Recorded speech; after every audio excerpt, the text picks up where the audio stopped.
Ja, hallihallo ihr Lieben, wir sind wieder da und live in World of Warcraft. Wir locken mit dem Parler ein.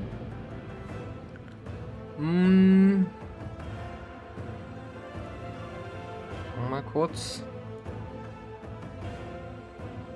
Ja, geht.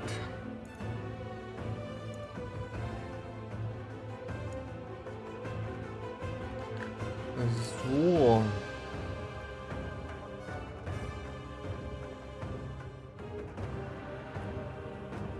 Dann schauen wir mal.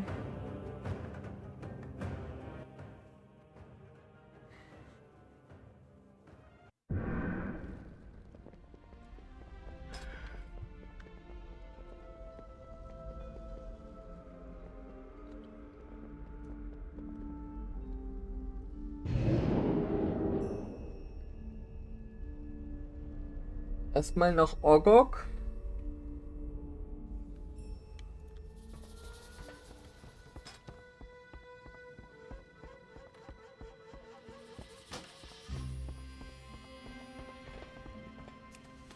Anmelden.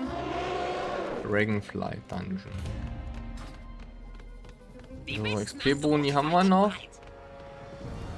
Wir gucken kurz, was seelengebunden ist. So. Kommt hier alles weg.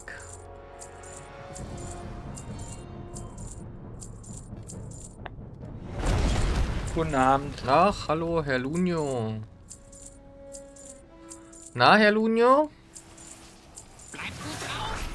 Ja, bist du jetzt hier wieder zurück aus Los Angeles? Ach, aus LA und Kanada und Weltreise, ja.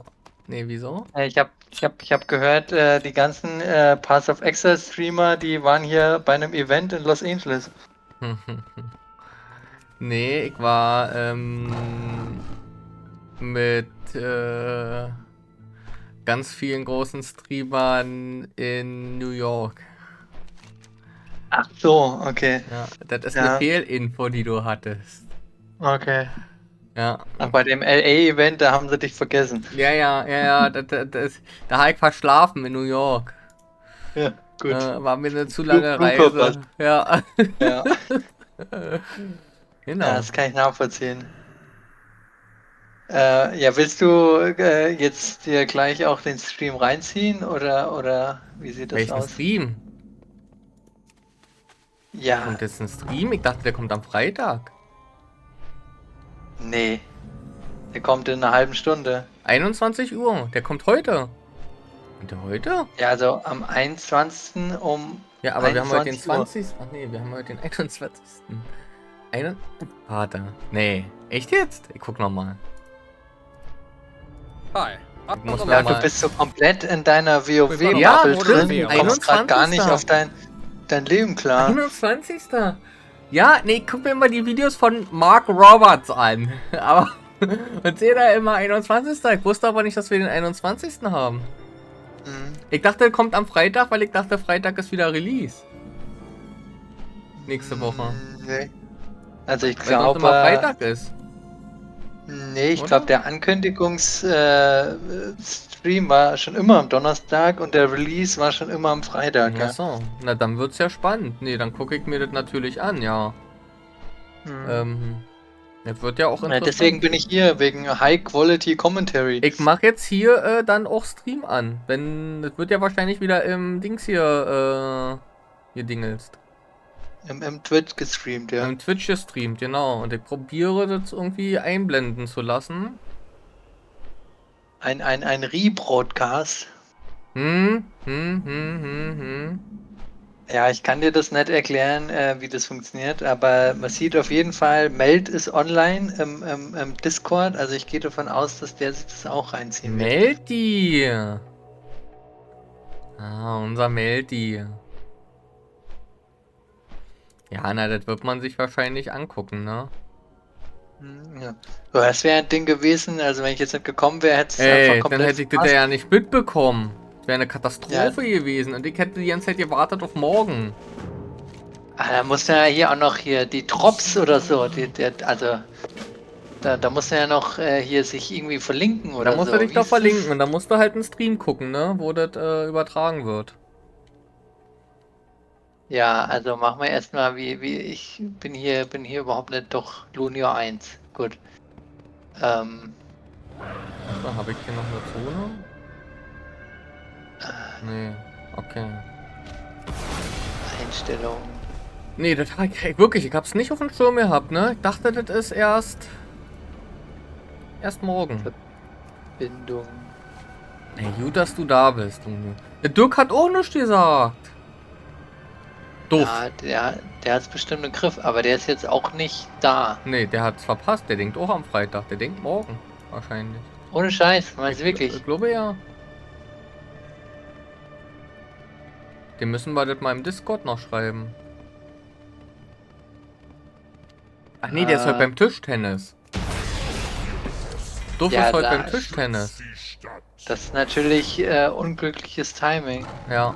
Ich glaube, der Ich hat mach mir mal. erzählt, er ist jetzt donnerstags immer beim Tischtennis.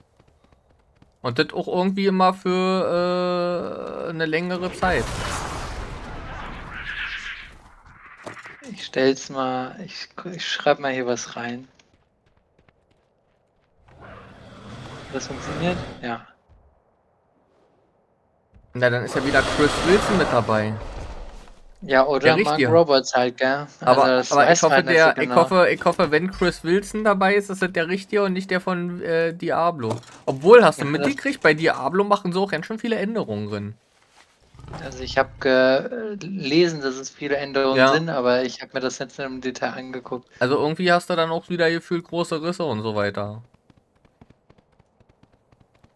Aber muss man halt gucken. Und mehr Also meinst du, XP sie hätten und jetzt draus ich gelernt glaube, oder so? ich glaube tatsächlich, also sie haben sich da noch ein bisschen was abgeguckt von Last Epoch, scheinbar. Hm.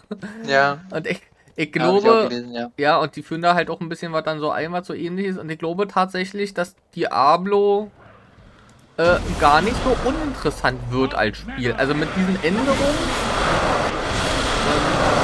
Warte. Ich weiß nicht, warum die so Ja, laut waren beim Sterben. Mit den Änderungen, ja, wird es schon recht interessant, glaube ich. Ich habe den Menschentöter, der Kirai gekriegt, ist ein Epic in Akku 20.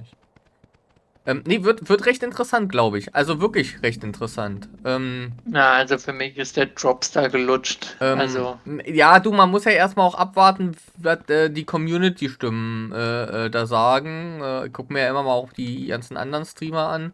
Aber wenn, ich sag mal, da kriegt man ja auch mit, wenn die ganzen anderen Streamer sagen, ey, Diablo 4 ist jetzt richtig geil geworden, das Spiel. Also gerade diese ganze PoE-Community, die ist ja letzten Endes auch so eine, die gucken sich die anderen Spiele mal an. Die gucken sich ja auch so eine Spiele an wie Dwarven Realm oder wie das Ding heißt und so eine kleinen Spiele und ich glaube, das kann schon interessant werden. ja, aber ich gehe nicht davon aus, dass das ein Thema für die nächsten paar Wochen ist, weil Nein, dann die nein, Leute ja sowieso. nein, nicht für die Es nächsten sei denn, die Wochen. Liga ist jetzt ein Ähm, komplettes Desaster, das kann wir natürlich auch haben ja, passieren. wir haben ja die ganze Zeit überlegt, ob wir uns Old World kaufen zum Spielen. Old World? Ja, das ist so ein bisschen wie Civilization, soll das sein. Ach Und so, das haben wir okay. uns dann aber gekniffen. Also Kai hat sich das gekauft, weil es im Angebot war, aber ich und Dirk, wir haben uns das gekniffen, gerade wegen PoE. Wegen der neuen Season, weil du bei dem Old World wahrscheinlich wieder dann erstmal gefühlt dich auch 2 Wochen drin arbeiten musst, bis du das Spiel vernünftig kannst. Okay. So, und dann haben wir gesagt, nee, das machen wir nicht. Das tun wir uns nicht an. Ja, also gut, ich weiß jetzt nicht genau, wie ihr euch halt auf eine Liga vorbereitet. Wahrscheinlich, keine Ahnung, Na, Dirk eigentlich mehr wie eher du oder nicht. Wir so. gucken uns eigentlich das an, was da kommt und dann fangen wir an, Ja, ne?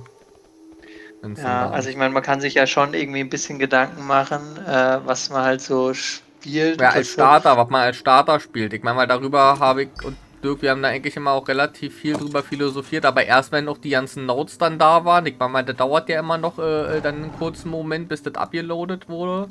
Und dann war es meistens immer schon so spät, dass man dann schon wieder irgendwie gefühlt schlafen musste. Dann hat man sich den nächsten Tag dann das nochmal angeguckt, ne? Hat jetzt wie gesagt aber nicht heißt, dass wir uns da, also wir gucken uns schon an, ob gerade unsere Builds, die wir auch immer gespielt haben, in welcher Form die eventuell auch genervt wurden, ne? Ja, weil das ist natürlich immer recht interessant, ja, was wurde genervt oder nicht genervt.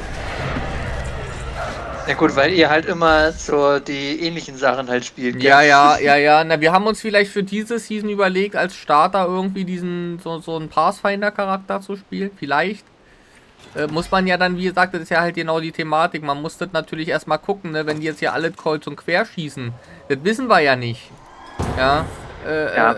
Dann. Also ich habe ja Pathfinder das letzte Mal gespielt und das ging ja nur wegen dieser Tincture. Ja, also jetzt ohne der Tincture, also geht der Bild einfach gar nicht, den ich gespielt habe. Ja. Aber wie gesagt, man guckt, oder zumindest nicht dann, als League-Starter. Ja, man guckt dann wahrscheinlich mal irgendwie, was man macht. Aber ich sag mal, ich glaube, wie heißt das? Sie hat ja auch noch den anderen Bogencharakter, den alle spielen. Oder am Anfang. Oder relativ viele mal gespielt haben. Wie ist Lightning der? Arrow, Dead Lightning Eye. Arrow, genau, Dead Eye. Ich sag mal, auch das ist ja letzten Endes eine Variante, die man... ja, aber ich glaube, das gefällt euch nicht. Das kann ich mir nicht vorstellen. Also, ich meine, ihr spielt ja lieber, sag nochmal, langsamere Charaktere. Ich sage mal so, wir hatten ja bisher immer die Thematik, dass wir dann oftmals einen Righteous Fire oder so gespielt haben, ne? Weil der am Anfang relativ einfach ist, auch gut zu equippen und wie gesagt, du bist da relativ gut am Start durchgekommen, war dann natürlich immer irgendwann jetzt nicht der schnellste Charakter, das müssen wir ganz klar sagen, das wissen wir ja auch alle. Ich meine, ich habe schon so viele Videos gesehen, wurde dann gerade mit Essenzen Farm und Harbinger Farm und Biester Farm. Also wenn du wirklich diese reine Farm nur machst von diesen Viechern, also diese wirklich reine Farm, ne? Also wenn du die Viecher alle tot hast oder die Essenzen alle gesammelt hast, wenn du dann sagst, okay, ich log jetzt hier aus, also beziehungsweise ich gehe aus der Map raus und dann nehme ich die nächste Map. Und ohne, dass ich jetzt noch Bosse irgendwas mache oder dass ich mir jetzt sage, ich will das hier unbedingt, will alle Mobs töten oder so, ne? Sondern einfach nur spezifisch da die Dinger klopfst. Da holst du dir ja wirklich ganz gut am Anfang Currency ran. Und dann kannst du dir natürlich da relativ gut neue Builds machen. Ich meine, das machen ja viele, ne? Dass die so entsprechend farmen. Also du brauchst halt am Anfang einfach halt einen schnellen Charakter am besten, ne? Ja, genau. Also ein guter Mapper halt einfach. Ja. Also Bossing ist halt am Anfang eigentlich eher nicht so wichtig. Ja. Nee, Hauptsache du hast irgendwie diese Skillpunkte dann irgendwann mal durch, ne? Also dass du dir das halt so skillen konntest, dass du die notwendigsten Punkte drin hast. Und wenn du die dann hast, dann sollte das ja alles kein Problem mehr sein. Also... Und ich glaube, das wäre schon recht interessant. Ich finde es toll, dass ich hier in der Inni gekommen bin, ne? Gerade Tier-Inni, wo man Dragonflight, das Drachenreiten braucht. Und wenn du das erste Mal mit einem Charakter in Dragonflight in eine Instanz kommst und du hast dieses Add-on gefühlt nicht richtig gestartet, mit Quests und so weiter, dann hast du das Drachenfliegen nicht. Ich glaube, in der nächsten Runde, wenn ich die gleiche Instanz mache, hätte ich das wieder. Jetzt habe ich das nicht und jetzt muss ich hier rumreiten, ganz normal, mit quasi Bodenmount. Und probiere hier irgendwie dahin zu kommen, aber irgendwie ist das ein bisschen für den Arsch. Schwierig, ja. Also ich meine, ich bin halt auch ein bisschen unschlüssig, also wenn es jetzt irgendwie nichts Besonderes beim League-Start gibt. Ich meine, weil Dirk hat noch gesagt, das Aus würde ihn interessieren, wenn sie den vielleicht nochmal richtig gut buffen. Wen? Den des Aus-Charakter. Ach so. Ja, aber was natürlich jetzt neu kommt, das war ja in einem von den Teasern, das ist ja dieses Automate. Ja, das fand ich ja richtig gut, ne? Automate und wie ist das? Also das für Melee und das für Cast, glaube ich. Ja, Warcry Automate oder so. Ich weiß nicht, wie es genau heißt, aber halt Warcries, ja. Also ich meine, da habe ich auch sofort an euch gedacht, weil ihr gerne weil dann ist Castman Damage drückt und so. Genau, du brauchst kein Castman Damage taken mehr. Ja. Ja, das ist ja eine viel bessere Variante. Die jetzt dann da ist, als eine Castman Damage taken Variante. Also wenn du die dann auch so nutzen kannst. Ja, ist gut. Ich meine, es kommt halt drauf an, ob das dann schnell genug castet halt, gell? Ja, na gut, klar. Ja, also wahrscheinlich ist es halt. Ja, man weiß es nicht genau. Also ich glaube, das ist ein bisschen schwierig abzuschätzen. Ich glaube, man muss das einfach testen. Ne? Man muss es testen, man muss sich das angucken. Ich finde aber, dass sie, weil sie wohl scheinbar auch gemerkt haben, dass viele Spieler das ja auch so sehr mögen, dieses automatische Zeug, finde ich, ist das ein guter Schritt. Also das ist wirklich ein sehr, sehr sinnvoller Schritt. Ich habe jetzt auch gestern gab es ja nochmal Announcements mit Strongboxes und was hatten sie jetzt noch hier mit den Leichen, wenn die explodieren, dass du das deutlich besser siehst? Also wenn die so einen After-Death-Effekt haben, ist ja genial. Also das ist ja genau das, was uns immer so mega gestört hat. Also gut, wenn du dann natürlich immer noch so einen Effekt dir rufballerst, wo du letzten Endes unter dir nichts siehst, wie diesen, keine Ahnung, Seher, Elder, Blubbelzeug, was da unter dir ist, wenn du eine Aura anhast oder so, ja, dann wird es natürlich schwierig. Ja, aber ansonsten,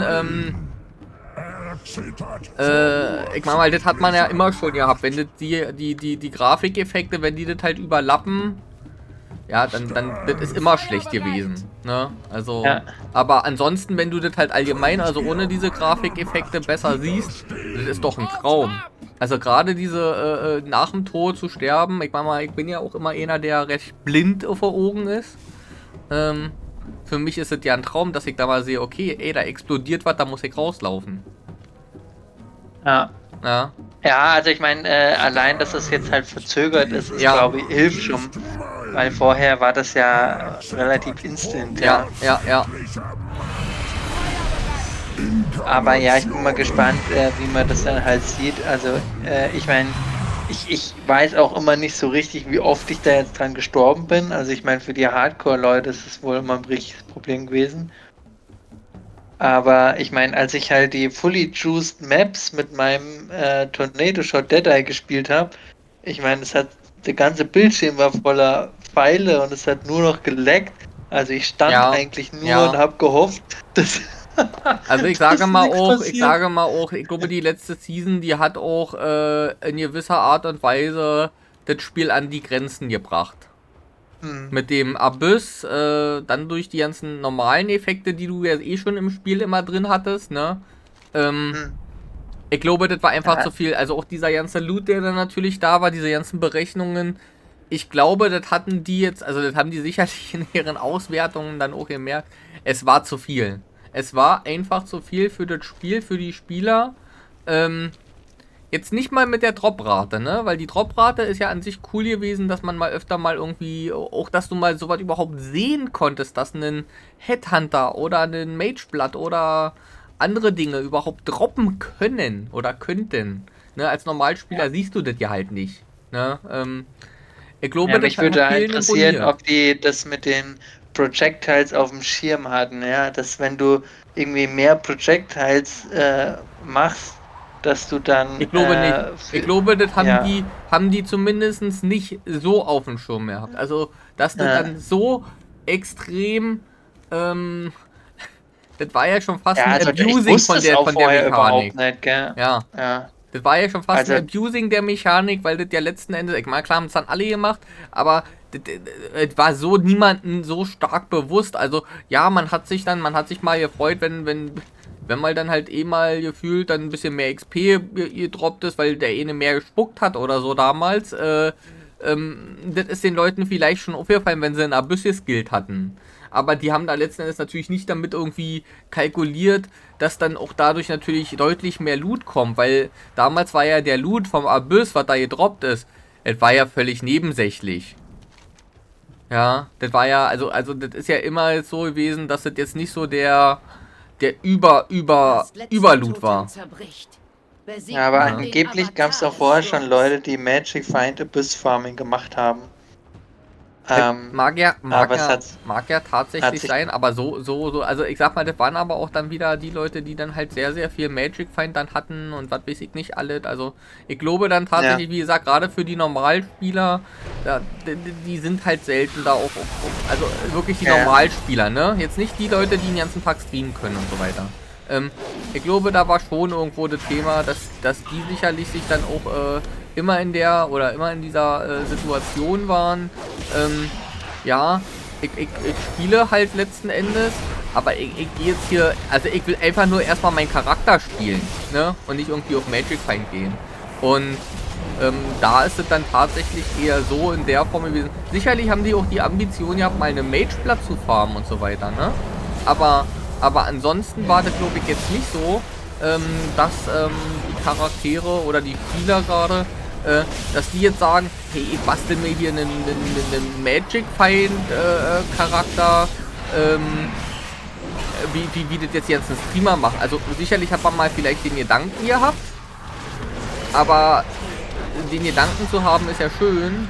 Bloß wenn du dann halt irgendwie auch an dieses Limit kommst mit, ja, ich habe jetzt hier ein bisschen Magic Find und ja, da droppt vielleicht jetzt mal ein Divine gefühlt mehr.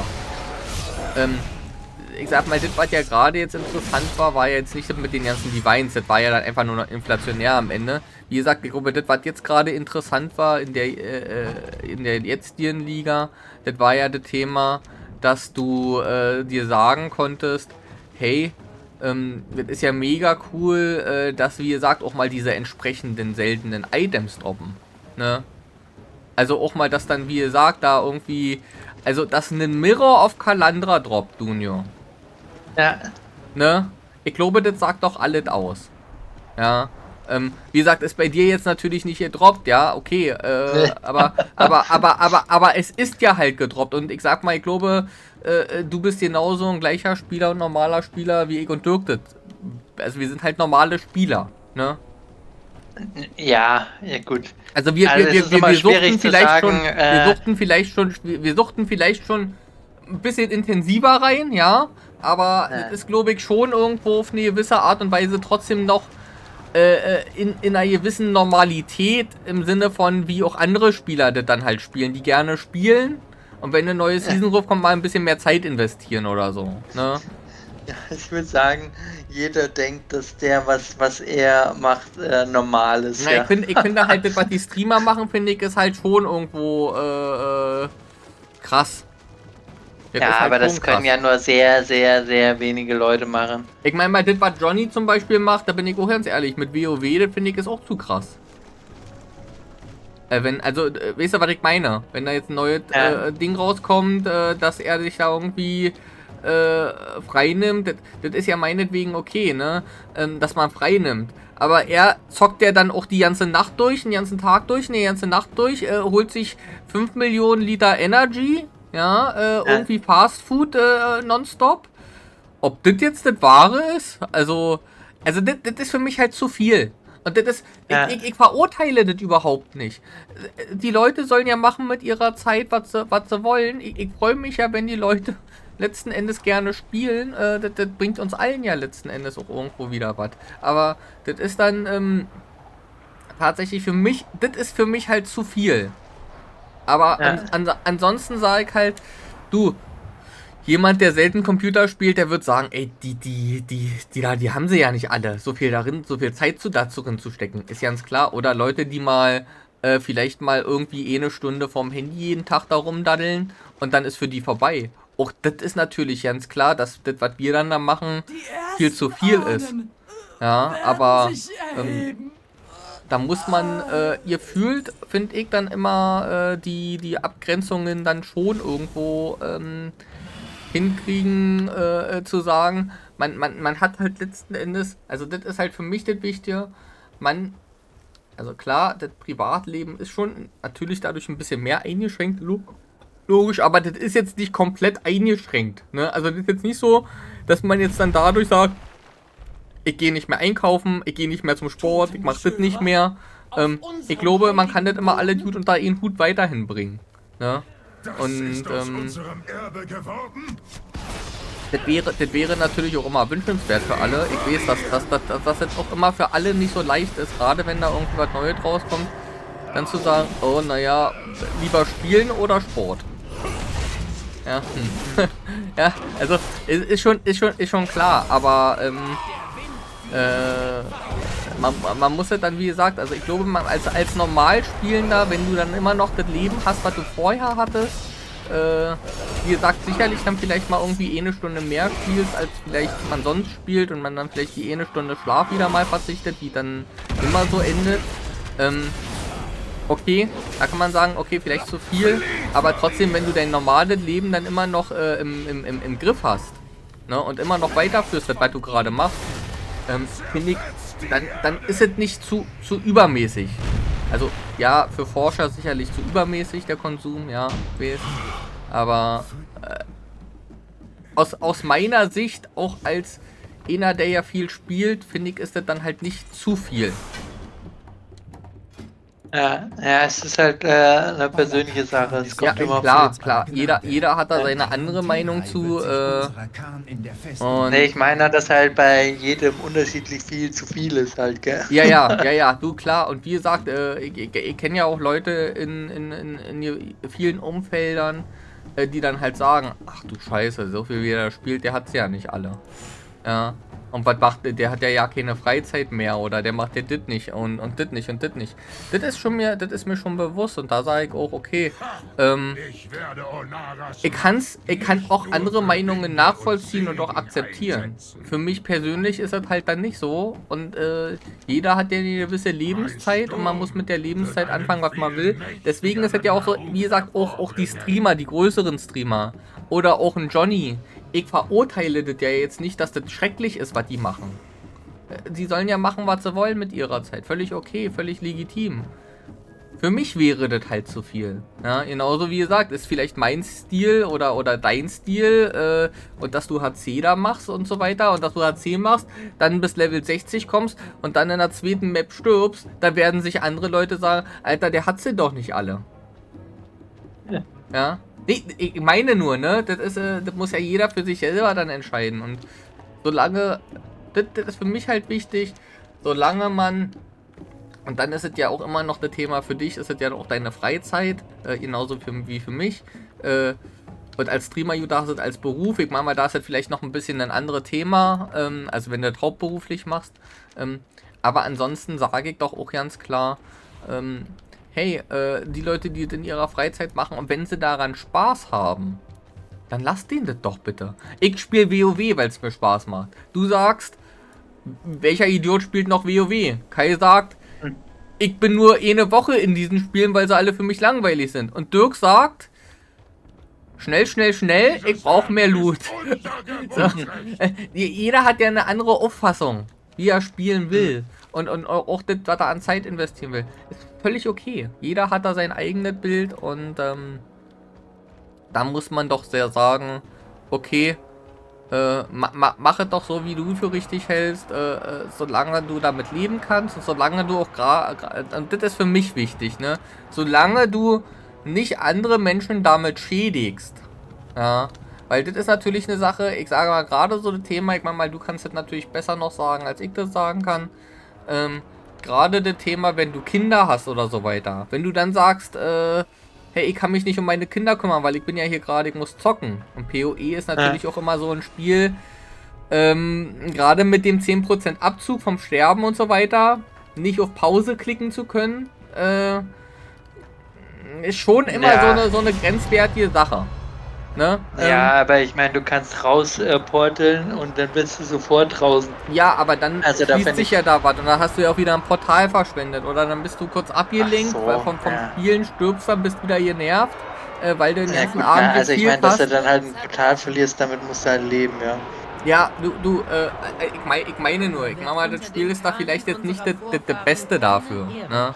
Ja, ich finde eigentlich schon. Also ich finde sowas wie, keine Ahnung, League of Legends oder... Ne, finde ich noch viel schlimmer. Ich finde aber, Last Epoch hat dann eine viel bessere Lösung, finde ich, gefunden. Also diese ich heiße jetzt nicht, du hast ja gar keine Portale. Nee, ich meine jetzt nicht Last Epoch im Sinne von, ich finde das auch schwierig mit nur mal sterben vielleicht, aber mit Last Epoch, du meinst mit diesem Sterben, okay. Ja, mit dieser Demotivation, du, wenn ich mal in Last Epoch sterbe, weil mich Freunde, Kinder, Telefon, was weiß ich, ablenkt. Okay, dann habe ich jetzt halt den Loot verloren. In dem Moment, okay, also den ich noch hätte sammeln können, die Stabilität meinetwegen noch verloren. Und logisch, ich muss die Map dann vielleicht nochmal machen ohne alles. So, okay. Oder das Portal. Aber ich sage dann ganz klar, ich glaube, das ist halt für den, ich glaube, das ist einfach nur so ein psychisches Ding, ne? Wenn du dir sagst, hey, okay, ich will sowieso nur bis Level 92 leveln in Path of Exile, dann hast du ja nichts in deinem Kopf. Weil das mit Level 92, das schaffst du ja relativ schnell. Ja. Also Vergleiche sehen von Level 99 auf 100. Ja. Das ist dann irgendwo, wenn du dir halt sagst, hey, okay, ich nehme das mit, was ich kriege und ich lasse das, was ich halt nicht kriege, das finde ich ist eine andere dann Herangehensweise. Das Problem ist halt, dass viele Spieler dann sich einfach immer sagen, naja, ich orientiere mich immer daran, was das größte Ziel ist, nämlich Level 100 zu werden. Und obwohl du vielleicht diese Skillpunkte nicht brauchst, vielleicht brauchst du so auch, aber ich sag mal, dann sind die Builds auch immer vielleicht suboptimal für eine gewisse Spielweise. Also außer man lässt sich durch Five-Base ziehen oder sowas. Und da muss man sich vielleicht auch einfach mal ein bisschen anders in diesem Spiel, damit man auch nicht so genervt ist, ein bisschen anders denkensweise mäßig orientieren. Ne? Also jetzt muss man sich auch einfach mal sagen, hey, für mich ist Level 92 das Maximallevel und ich kann damit auch super spielen. Ja. Hast du jetzt den Nein, ist das schon an? Broadcast eigentlich hingekriegt? Ne, ist das jetzt schon an? In 2 Minuten. Also ich meine, der Stream ist natürlich an, aber startet in 2 Minuten. Nee, ich muss da jetzt, ich bin ja jetzt hier gerade in der Inni drin, weil jetzt die andere vorbei ist. Ich wollte jetzt mal kurz das so einstellen, dass ich ich höre ja, warte mal. Geh mal bitte kurz in mein Stream, Junior. In dein Stream? In meinen Stream? Ja, nur kurz mal rein, bitte. Ungern. Ja, ich weiß. Ja, ich bin drin. Bist drin, okay. So, warte. Zack. Zack. Zack. So, jetzt mache ich mal, warte, ich mach mal hier meine Bildschirmaufnahme an. Und jetzt, ich gehe mal hier zu Blub.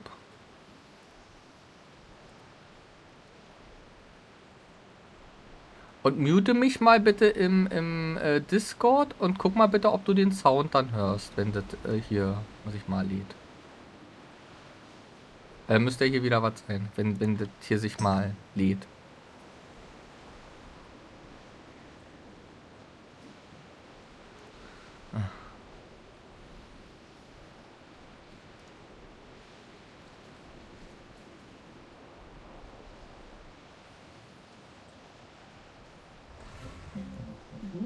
Backen mit leckeren Chia, Lein und Sesamsamen. Postentrecker und mehr von Fortlets. Jetzt probieren. Ja, ist der Ledemann Adblogger.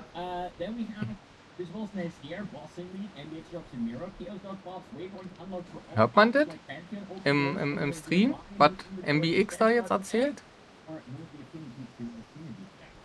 Nee. Gar nicht. Ja, also wenn du Bildschirmübertragung machst, dann funktioniert das ja auch nicht. Aber es geht los, es geht los. Ja.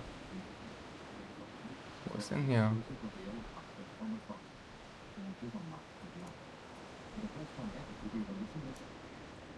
Muss man hier switchen? Was auf Exile? Moment. Nein, nicht der Live. Ah, so ein Quatsch. Into the new Path of Exile Necropolis Challenge League, which launches in 1 week.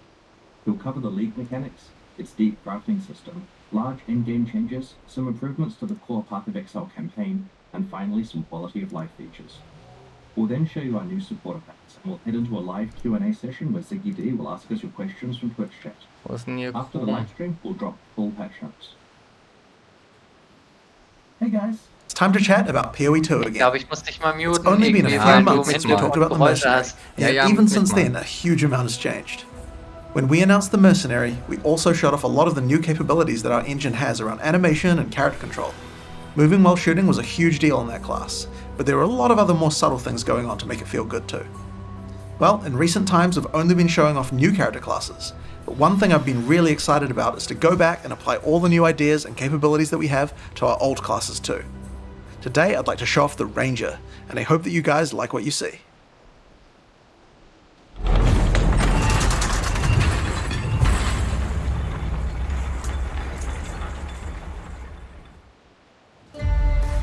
I've lived in this forest all my life. And if there's one thing I've learned, it's that a ranger must never miss.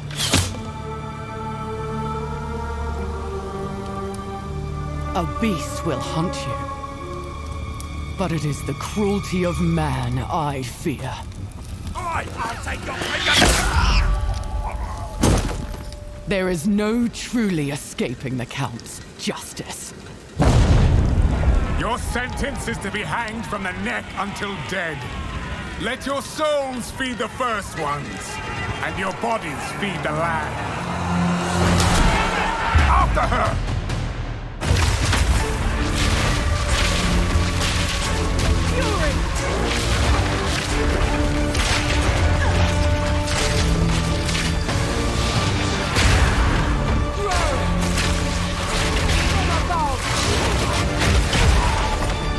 This exile has changed me. No more running. No more fear. You won't get away this time.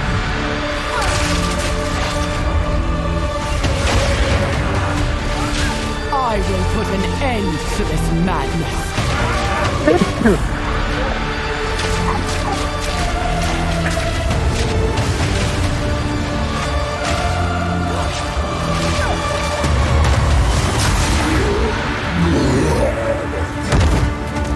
Let this be a warning, Gianor. I'm coming for you next.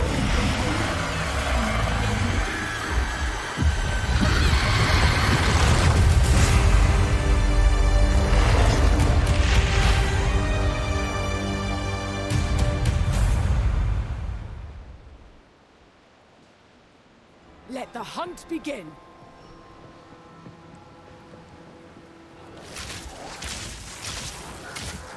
When we started to work on the Ranger, we knew we had to make a class with high agility. The dream of fast bow gameplay is Legolas, so that's what we wanted to deliver. The starting point is moving while shooting a bow. Any kind of basic arrow skill can be fired while moving, with a movement penalty. This immediately gives you a lot more freedom on the battlefield. Here I'm starting each battle with a poison burst arrow to poison groups of enemies, then using a lightning arrow to arc lightning around larger packs. For even more mobility, we also have a variety of skills that involve vaulting around the battlefield too. This is Frost Escape. Using it jumps backwards and shoots a freezing arrow at the ground. Really useful if monsters close on you and you need to get away. Once you've landed, if monsters were frozen, it'd be nice to have some way to take advantage of that extra time. This is where Snipe comes in. Snipe is a skill shot that you need to charge up and release at exactly the right time. If you land the right timing, Snipe is guaranteed to produce a critical strike, and does a small AoE as well, so it's a great finisher. You can also move while shooting arrow rain skills too. This skill is Lightning Rod. It shoots an arrow into the air that sticks into the ground, and does a small AoE. Once the rods are in the ground though, they attract any arcs of lightning that are nearby, causing them to explode again. This means you can stack up a bunch of lightning rods on the ground, and bounce lightning between them, doing way more damage. Now this takes care of packs pretty well, but for bigger enemies I'd like to have something that's going to enhance my damage output too. This skill is Stormcaller Arrow. Using it sticks an arrow into an enemy. After a short period of time, a lightning bolt comes from the sky and strikes them. This has a high chance to shock them, and shocked enemies take 30% more damage from all sources. If something big walks along, it's a good idea to throw one of these at them first to enhance your damage, before following up with the other combo. Now if I really want to enhance this combo, there are a couple of things I could do using our support gem system. Skills in Path of Exile are granted by items called skill gems. Each skill gem has coloured sockets in it, and these sockets are for other items called support gems. Support gems modify your skills, and it's where a huge amount of the customization of your character comes from. First I'm going to take this multiple projectile support gem. I could add it to my lightning arrow, and it would fire multiple arrows. This would increase the number of targets I can hit, but that isn't the effect that I'm after. If I add it to my lightning rod skill instead, then when I fire it, I get a nice group of rods. This means that I don't have to spend as much time setting up before I can use it with my lightning arrow combo.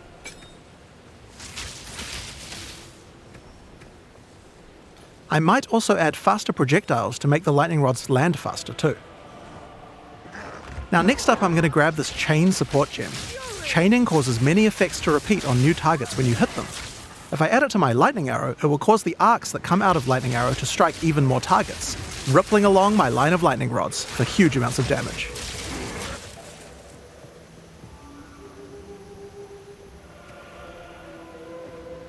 Ich höre jetzt bei dir keine Hintergrundgeräusche mehr. Now I think we can use support gems to improve Stormcaller arrow as well. Let's start simple. I'm going to chuck less duration on here. This will cause the light... Welche Hintergrundgeräusche? Ich habe vorher gehört, was du dir im Hintergrund angehört hast. Achso, und jetzt hört man das nicht. Jetzt höre ich es nicht mehr, ne? Okay.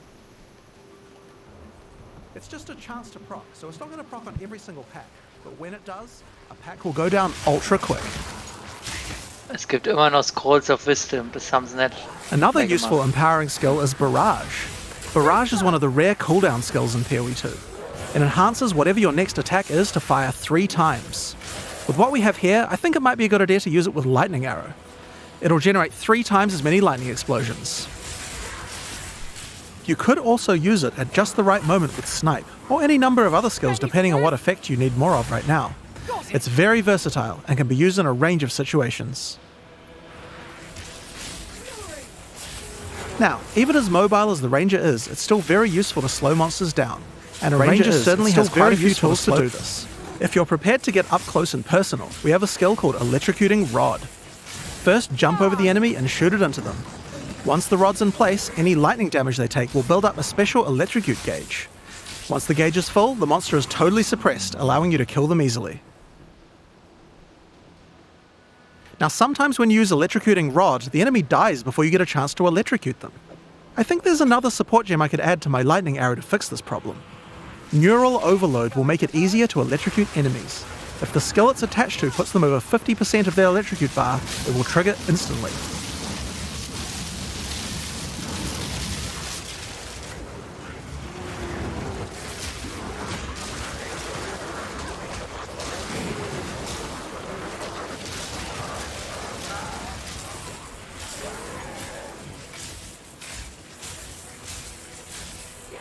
Now this skill works really well for suppressing a single large enemy, but I'd like to improve my crowd control ability for groups as well. I'm going to add a support gem called Frozen Nexus to my Frost Escape. This makes an area of chilled ground around frozen enemies. I'll also add Deep Freeze to it as well, which will make the freezes last a bit longer. Now when I use my Frost Escape on that front enemy, others nearby are slowed down. It would also be good if I had a way to slow enemies down when they're farther away from me as well. Also mich This would be a great time to start getting into the ranger's sind, poison and null, plant-based also skill nicht die set. Bohne. To start with, let's have a look at Vine Arrow. This skill fires an arrow into the Ja, air. ich möchte auch das andere sehen, The Junior. plant sends out tendrils to nearby enemies, slowing them down and poisoning them. But it does have another function too. If the plant gets further poisoned, it transfers that poison to the monsters it's attached to. Normally you would only be able to get 1 stack of poison on a monster at a time, but you can put as much poison as you want on this plant. You could just use the plant to slow monsters down and not worry about the poison part. But if you want to go all in on poison, this is the way to do it. Now if you do want to focus on poisons more, another useful skill is Poison Bloom Arrow. This skill creates these plant pustules on the ground. If you wait a little while, they'll explode. Just like any other plant skill, these plants respond well to poison. Shoot the Poison Burst arrow at enemies nearby and watch your plants grow more and more powerful. Poisoning the pustules causes them to do much more damage and makes them explode much faster as well. I can also add the Pierce support to Poison Burst arrow. Doing this will mean I get multiple poison bursts as it goes through each monster.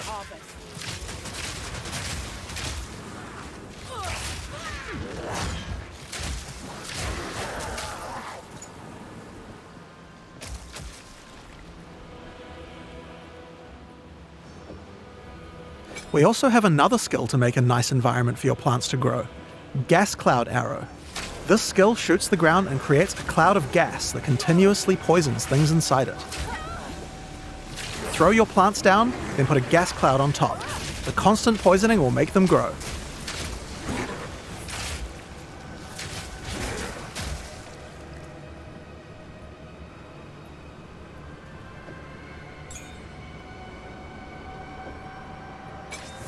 Another poison-related skill we have on the Ranger is called Plague Bearer. This is a reservation skill, meaning it uses spirit. When I enable it, I get this counter that counts up whenever I apply poison to a monster. You can see the counter on the skill increasing as each new monster is poisoned. Now I'm going to fight these monsters and make sure to poison them as much as I can to build up the counter.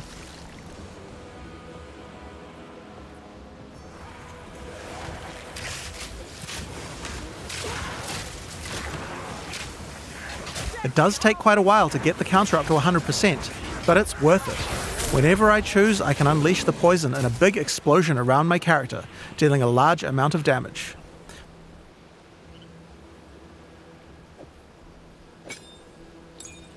Now next up we have a classic, Rain of Arrows. It's simple. Shoot a bunch of arrows in the sky, and they rain down for a short time. It's decent AoE and damage at long range. Now this skill doesn't last too long, but we can change that. It's time to introduce Frenzy Charges. Frenzy Charges are used for a variety of skills on the Ranger, but with Rain of Arrows they can be used to extend the duration. How do we get some though? Here we have a skill called Sniper's Mark. Put it on an enemy and it will grant you a Frenzy Charge when you crit them. Now remember that snipe skill from earlier? That skill guarantees a critical hit. So first we Sniper's Marked an enemy, then we sniped them. And after that, the next Rain of Arrows will last a really, really long time.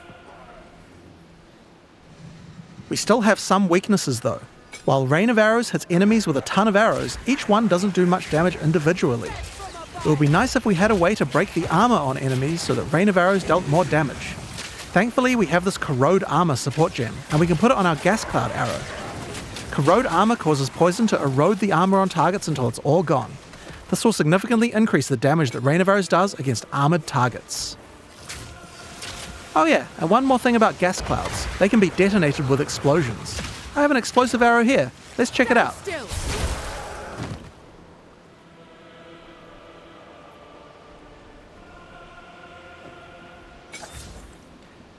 Now, because monsters and gas clouds are likely to have their armor broken, I think there's another useful combo we can do.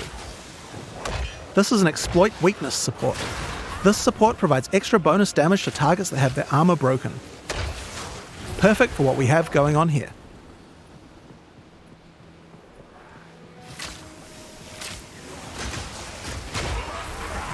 So, those are just some of the skills we have on the Ranger class in Path of Exile 2. Now that we've seen all these skills, let's see how well they do against a much tougher enemy. It's time to fight the boss of the temples, Thanos. Kitava's cursed madness never ends! Orius Radiant!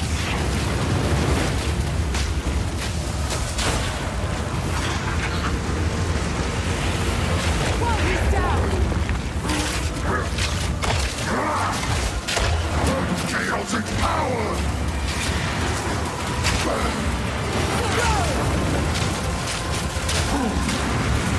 Exalted are the worthy! Stand still!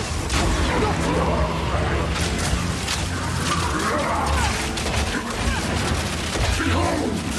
True power! Glorious Radiant!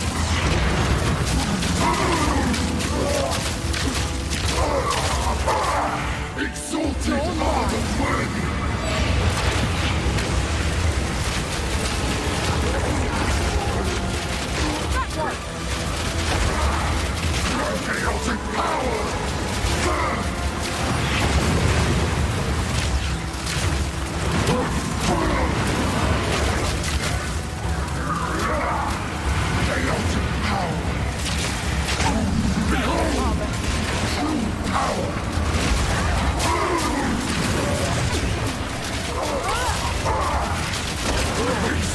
are the worth.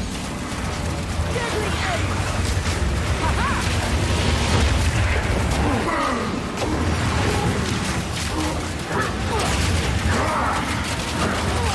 Divine blessing.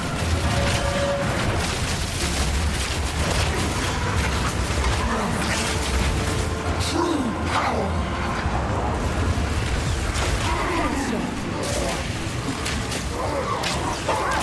Exalted are the worth. Blazing devotion.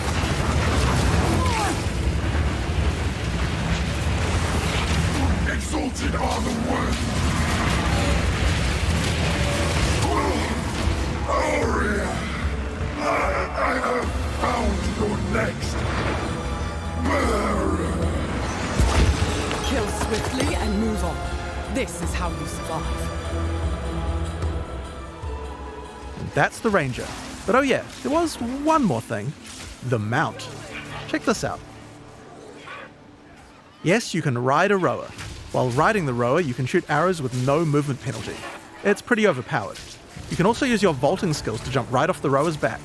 Once the rower doesn't have a rider, it starts attacking monsters, so he's nice to have around, even if you're not riding him.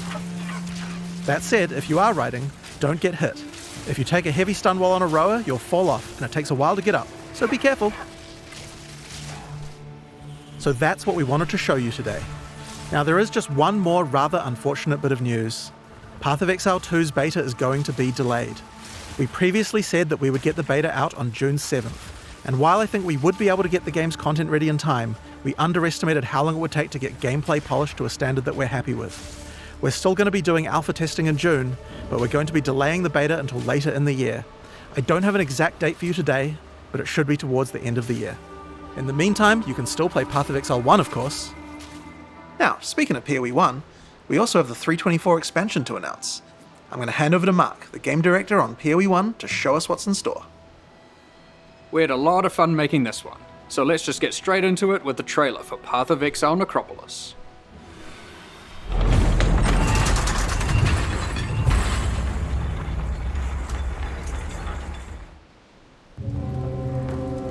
Cold flesh, dirt, maggots, and ghosts. Our job is to keep them where they belong. It's your first night, so you'll need this. A ghostly lantern for ghastly tinkering.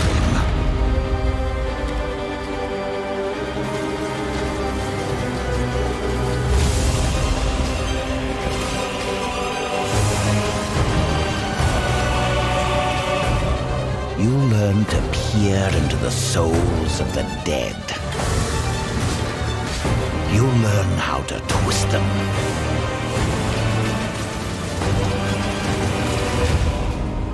Meet me in the Necropolis.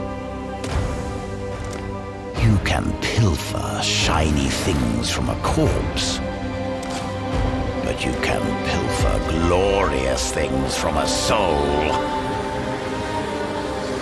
I need a gravedigger.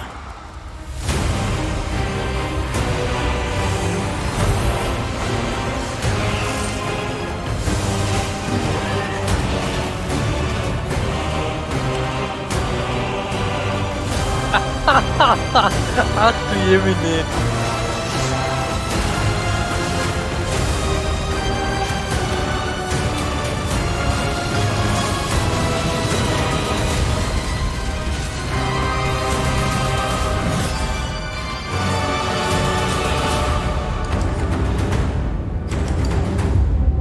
The job's hard, but the pay's good. What do you say? In the Necropolis League, you will encounter Undertaker Aramor, a man collecting the Das ist scattered definitiv spirits gut, of ja. the Eternal Empire for a mysterious purpose. These spirits have begun to haunt the monsters of Rayclast, unleashing their ancient fury and sorrow onto the world. The Undertaker will provide you with the Lantern of Aramor, a powerful family heirloom which can illuminate the wrathful spirits haunting monsters throughout Rayclast. With it, the Undertaker hopes to employ you to rid Rayclast of this menace, and further his cryptic cause. The lantern can be used when entering any new area. When peering through it, you can examine the spirits haunting that area. The lantern also allows you to manipulate them, letting you configure which monsters are affected by which mods. It would be wise to take your time with your decisions here, for the spirits are not forgiving. When peering through the lantern, you can also see extra details about the packs of monsters in the area. Rowers here are considered common, whereas the water elementals are more scarce. If you want things to be easier, you can put the more difficult spirits on the elementals, which you'll encounter less often. We've tried to make sure that by engaging with the lantern, you are able to intelligently control the difficulty in the Necropolis League. The spirits come in a number of forms which represent the danger they pose. For example here, the infested vultures are servant haunted, causing them to deal a small amount of increased damage. But the Vol's Vanguard are noble haunted, causing them to deal a large amount of increased damage. As you reach higher level areas in Rayclast, the tier and number of spirits that are haunting monsters will generally increase. Your game knowledge can help you here. If you're aware of the composition of a monster pack, this means certain mods will be easier to manage. For example, the mod that increases a pack's damage for every monster killed has no effect on packs with a single monster, like a Devourer. However, if we found a spirit that makes the strongest monster in a pack deal 100% more damage, well, I'm going to avoid the Devourer. You might have noticed that the Lantern of Aramor provides other useful information, such as the types of abilities monsters use, or the damage types they deal. So for those who are less familiar with how these monsters work, this can be a great way to learn what you're up against. The spirits are constantly moving throughout Rayclast, so if you are finding a campaign area too difficult, you can just wait a few minutes and peer through the lantern again to see what's changed. Of course, powerful spirits beget powerful rewards. There are two reasons why you might want to face a challenge now and then. Firstly, not all the spirits are malicious. Sometimes the monsters aren't haunted at all, but are instead devoted. These can grant basic rewards like increased experience, or bigger rewards like spawning the Nameless Seer, an NPC that will grant you a single unique item after you defeat all of the packs affected by that spirit. The more haunted monsters you defeat in the previous area before using the lantern, the more likely the devoted monsters will appear in the next area. Monsters haunted by higher tier spirits will increase the chance of the devoted appearing even more, meaning that sometimes it's worth putting the hardest modifier possible on very common monsters, if you're brave enough. Again, we've tried hard here to allow players to customize the danger and rewards as much as they can. Aramor is an undertaker, and you can probably guess what we're taking to him. The second main reward from the Necropolis League is monsters with unresolved anguish. Once slain, their corpses need extra care from the Undertaker, and he will offer to take them back to his necropolis and store them in the morgue. Time to earn your keep. When you are ready, you can visit the morgue to view the monsters you have collected, and then get to work burying them in one of many graves in Aramor's cemetery. For example, we will bury this Katava's Herald. Aramor's mysterious soul experiments can coalesce powerful items. Here I've chosen to create a pair of boots. Of Lunaris, heal your pains and aid this soldier, so that you may grace them with fleetness. These boots are useful for my character, but aren't exactly what I hoped for. And this is where the Necropolis crafting system really shines. You'll have noticed that the corpse we collected earlier had a crafting effect on it. In fact, all collected corpses do. If you bury multiple corpses in the cemetery, all adjacent corpses can be exercised at once to create one item. All of the crafting effects on those corpses will apply to that same item. This allows you to have either one or many different crafting projects ongoing in the cemetery. For example, next time I try to create boots, I could bury corpses that increase the chance of getting move speed modifiers. To go further, I could use these to generate higher tier modifiers. Then, I could try to bias it towards being an evasion pair with this. Finally, I'll apply some crafting effects that improve the probability of getting good rolls. Now, let's craft our item and see what we get. free you of your anguish and aid this soldier, so that you may grace them with fleetness. As you can see now, we have a much better pair of boots, forged from the souls of our enemies. You could even use the entire cemetery to craft one item. There is always something you can do to try and ensure your item will be as best as it can be. Ja, ist auf jeden Fall ein bisschen gezieltere Basteln, ne? If you are lucky, you might find corpses with meta-crafting modifiers. These can be buried to manipulate your crafting projects in more drastic ways. This one increases the potency of all crafting effects of adjacent undead corpses. Another meta-crafting modifier gives a chance to drop an extra item from your craft, with all the same crafting outcomes applied. All you have to do is bury a lot of undead monsters. May the ferocity of Throldana free you of your anguish and aid this soldier, so that you may shield them from harm. You can also craft new unique items exclusive to the Necropolis League using this system. As you explore Rayclast, you might find the corpses of famous Eternal Empire families. And when you bury an entire family together and exorcise them, they will thank you with a unique specific to their lineage. May the painters and poets of the Novalius family spread the story of the Eternal Empire far and wide, so that all may... For example, the Novalius Inheritance Belt.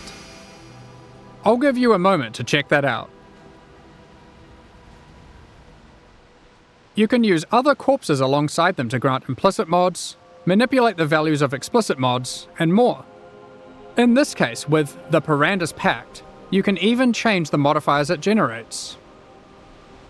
This unique is a jewel which adds extra stats to passive skills in a radius when socketed into the passive skill tree. The stats it adds are randomly generated, but you can bias it towards a specific type by using other crafting effects, such as this one, which increases the chance of getting life modifiers. Let's see what we get. So that you may empower a bow the mighty lion I would be proud of.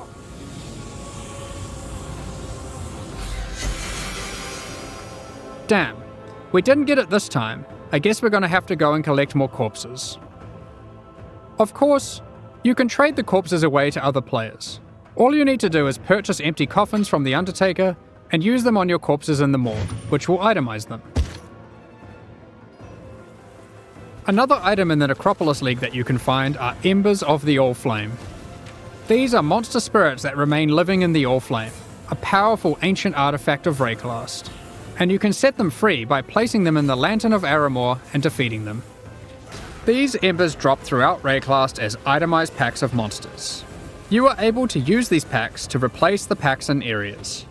For example, we have found this All-Flame Ember of Tarfor. We can now go to enter the next area and replace one of the monster packs in here. You can see we have also gotten one of the devoted modifiers to appear. We can pair up the Karui ancestors with this modifier, making them even more rewarding. Let's go ahead and replace the Tentacle Miscreations. However, when replacing packs, you want to double check their density, as the new pack will inherit the density of the replaced pack. The Karui ancestors we have now added to our area can even drop basic variations of tattoos. If you aren't aware, this is an item type from the Trial of the Ancestors League, which can be used on passive skills to change what they do. There are many different types of itemized packs. You can find Breach and Legion monsters that drop splinters, untainted packs that provide insane amounts of experience, and even simple frogs, which can be used to replace difficult monsters to make life easier. And of course, these Ember monsters can be raised to specters. Na, vermutlich alle. Na, hast du wieder so +1 Projectile oder sowas. Each in-game map will allow you to manipulate it using the lantern on the map device UI. However, instead of randomly cycling every few minutes, it is fixed to that map. Once you view the map through the lantern, you cannot remove it from the map device, so you can't trade that map away now that you've seen it is too difficult for you, or has monsters in it that you'd rather avoid, like porcupines. We're also trying something new this time around. During the Necropolis League, there will be support for the League on the Atlas passive tree. Multiple clusters will be there, allowing you to enhance the gameplay, customize it, and even change its behavior in meaningful ways. One way that you can change the crafting in a meaningful way is with the Prospero's Wager Keystone. With this keystone, all the monsters with unresolved anguish come with this crafting modifier, which causes them to generate a random craft when buried. This means instead of pre-planning your crafts, you have to adapt to them on the fly to get the best results. These clusters will not be available in Standard League. In 3.24, we've made a plethora of changes to the endgame. We're introducing new bosses, adding another tier of maps, and streamlining the Atlas. The most difficult and most rewarding content in Path of Exile can be found in Uber Pinnacle bosses, such as the Maven and the Searing Exarch. Currently, the only way to access these bosses is by allocating specific keystones on the Atlas passive tree. While this system offers a nice element of control, it causes a problem. Rewards and access to the non-Uber variants are now economically priced around the rewards of the Uber fights. This means it is wasteful to run the non-Uber variants instead of simply selling them. Another problem that we noticed is the difficulty jump between the Pinnacle and Uber Pinnacle content was relatively large, and there wasn't obvious content that could bridge this gap. Many players would give up on their characters before being able to defeat the Uber Pinnacle bosses. In 3.24, we will be making some changes to this. We are removing the keystones that give access to the Uber Pinnacle bosses from the Atlas tree, and instead we'll be adding a new set of fragments that give you access to this content. Where do you get these fragments? We are adding a new tier of maps, Tier 17 maps, which not only give you access to the Uber Pinnacle content, but also test your characters in new ways. They feature a new set of bosses, Uber monsters, and a new tier of modifiers that can roll on the maps. There are 5 new Tier 17 maps in total, with some surprising boss fights at the end. We'll look at a couple today, and the rest you'll have to discover for yourself. First, we have the Citadel map. This map contains an ancient Kalguran citadel. You will encounter many expedition monsters as the signature packs throughout the map. At the end, you will fight Uber Uhtred. This is a version of a boss from Expedition League, with all its abilities and mechanics enhanced. Uber Uhtred will even be able to summon 2 other expedition bosses to aid it during the fight. Secondly, we have the Fortress map. This map is an impregnable fortress, guarded by monsters from the High Sea. At the end, you will encounter an Uber version of the Unbreakable. Again, it has enhanced abilities and mechanics you'll have to learn and overcome. Each of the Tier 17 map bosses has a chance to drop a unique item, allowing for some target farming. However, these aren't entirely new unique items. Instead, we've taken other unique items, removing them from the core drop pool and rebalancing them to fit here. One example is this reworked version of Wraith Lord.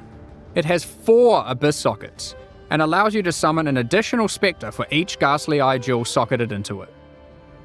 Another example is Mana Storm. This has been rebalanced to grant a lot more damage than before, alongside some more impactful mana stats, if you can get lucky rolls. Alongside adding Tier 17 maps, we have also changed the Uber Pinnacle bosses to have completely distinct unique item drop pools from their non-Uber counterparts. This means there is a reason to farm both versions. Let's take a look at the Shaper versus the Uber Shaper. The Shaper will drop these uniques: Voidwalker, Shaper's Touch, Solstice Vigil, and Dying Sun. Whereas the Uber Shaper will drop these: Echoes of Creation, Sublime Vision, Entropic Devastation, Starforge, and a new unique belt called the Tides of Time. Another example of a new unique is this helmet from the Uber Eater of Worlds, Ravenous Passion, and these gloves from the Uber Searing Exarch, the Celestial Brace. Each of the Uber Pinnacle bosses has a new unique added to their drop pools. We have identified another major problem with the endgame we'd like to address. With every expansion added to the game, we have been increasing the complexity of running maps. It's at the point now where a player must repeatedly execute a large sequence of steps to run maps efficiently. It can be easy to forget critical steps, and it can be tiring to repeat them. To solve this, we are removing some systems, but are keeping what is good about them. The 2 main systems we've removed are Sextants and the Master Mission Selector. It is not our intention to dull the content, however. We have completely reworked scarabs to include most of the options that were previously covered by those mechanics, and many, many more. Let's take a look at some of them. Commonly, you might find scarabs that simply grant access to different content. Here, we have a scarab that causes beyond demons to spawn when killing monsters in your maps. And here, we have one that adds a delirium mirror. Each type of scarab now has multiple versions, so if you want to fully invest in a type of content, you can do so. Here's a suite of ultimatum scarabs. This ultimatum scarab adds an ultimatum encounter to a map. This ultimatum scarab of bribing then causes that ultimatum encounter to grant better rewards and its monsters to yield more experience. This ultimatum scarab of dueling will cause that ultimatum encounter to always guarantee the Trial Master boss fight at the end, assuming you can survive through all the rounds. This ultimatum scarab of catalyzing will cause all rewards from that ultimatum to be catalysts, instead of other rewards. And finally, this ultimatum scarab of inscription will cause all catalyst rewards from that ultimatum to be inscribed ultimatums instead. There are plenty of others. If you enjoy divination card farming, you might want to use these. This divination scarab of curation causes more divination cards to drop for each different favoured map you have selected. But it also causes whatever map you're running to only drop divination cards from those favoured maps. So if you want to try and aim for your mage blood and don't want to just farm Crimson Temple, then this scarab is for you. This divination scarab of completion causes your divination cards to have a 20% chance to drop as a full stack instead, for maximum dopamine. Basically, there are now just a lot of scarabs. You might have also noticed that they no longer have tiers. Scarabs are now all world drops. You can get them anywhere. Some might be rarer than others, but the intention is that there'll be a lot more options than before, and more interesting combinations to consider. If you want to target specific scarabs, Betrayal has been updated to include most of them, and you will need to relearn which ones come from where. Aber wie muss ich jetzt weniger? While this system is allowing you to heavily invest in one type of content, it is reducing your capacity for variety. To address this, we have massively increased access to content on the Atlas passive tree. You are now able to reliably get different leagues like Breach or Legion from just your Atlas passives. Regarding master missions, content such as Incursion, Delve, Betrayal, and Bestiary, these too are now accessible with scarabs, and have more reliable investment options on the tree. Not only this, you can now get Jun, Einhar, Alva, and Nico to appear together in the same map. We have also removed some keystones such as Wandering Path, Grand Design, and Growing Hordes, but have added some new ones too. For example, Unwavering Vision, Back to Basics, and Thorough Exploration. And we have added some new notables such as Remarkable Relics, which allows you to try find better variants of scarabs. Mounting Modifiers, which increases the values of modifiers on your maps by 2% for each explicit modifier. And aber auf dem Boss ist Tainted das ja Carapaces, uninteressant. Du willst es ja which auf is just einem one Rare in a haben. set of many that allow you to target farm specific types of scarabs. These are just a few of the many new notables that can be found on the Atlas passive skill tree. Lastly, we are giving you more flexibility in what content you want to run in the endgame. In 3.24, you can now have multiple copies of the Atlas tree, which can be swapped between maps at your leisure. You can unlock up to 2 extra trees for a total of 3 by progressing through the endgame and completing core content. When you open a map, you can select which tree you would like to use. For a given league, you'll never feel constrained to playing your endgame a single way. You can also label your trees to easily identify which one has which content. With all this combined, we're hoping to see new endgame strategies shine through. While playing through the campaign in 3.24, you'll notice a myriad of small improvements and surprises. The fundamentals of the campaign are still intact, but we've scattered fun encounters and secrets throughout Rayclast. The Dweller of the Deep has been trapped. What are these ritual shrines doing in the northern forest? And why are they giving me omens? This device looks safe. I should definitely use this on my items. There are plenty more encounters to discover. We'll continue adding more surprises in future releases, so keep an eye out. In the previous expansion, 3.23, we released a large number of transfigured skill gems. These are alternate versions of existing skill gems that function in very different ways, allowing for more build and gameplay variety. At the time, our aspirations were higher than we could achieve. We planned more gems than we could make. So, in 3.24, we're adding another set of transfigured gems that we have now finished. Ice Shot, Incinerate, Artillery Ballista, Tornado, Elemental Hit, Kinetic Blast, Poisonous Concoction, and lastly, Summon Holy Relic. Hopefully those of you who missed your favourite skill having a transfigured variant will get that here. We will certainly be adding more of these in the future, especially for skills that are missing them still. Of course, we'll also be doing a balance pass on the existing transfigured gems. One of the main ones we're looking at is Kinetic Bolt of Fragmentation.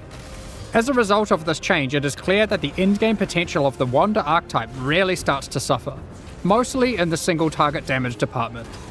Due to this, we've added the new support gem, Sacred Wisps. This support gem causes supported skills to create 2 attached wisps for a duration.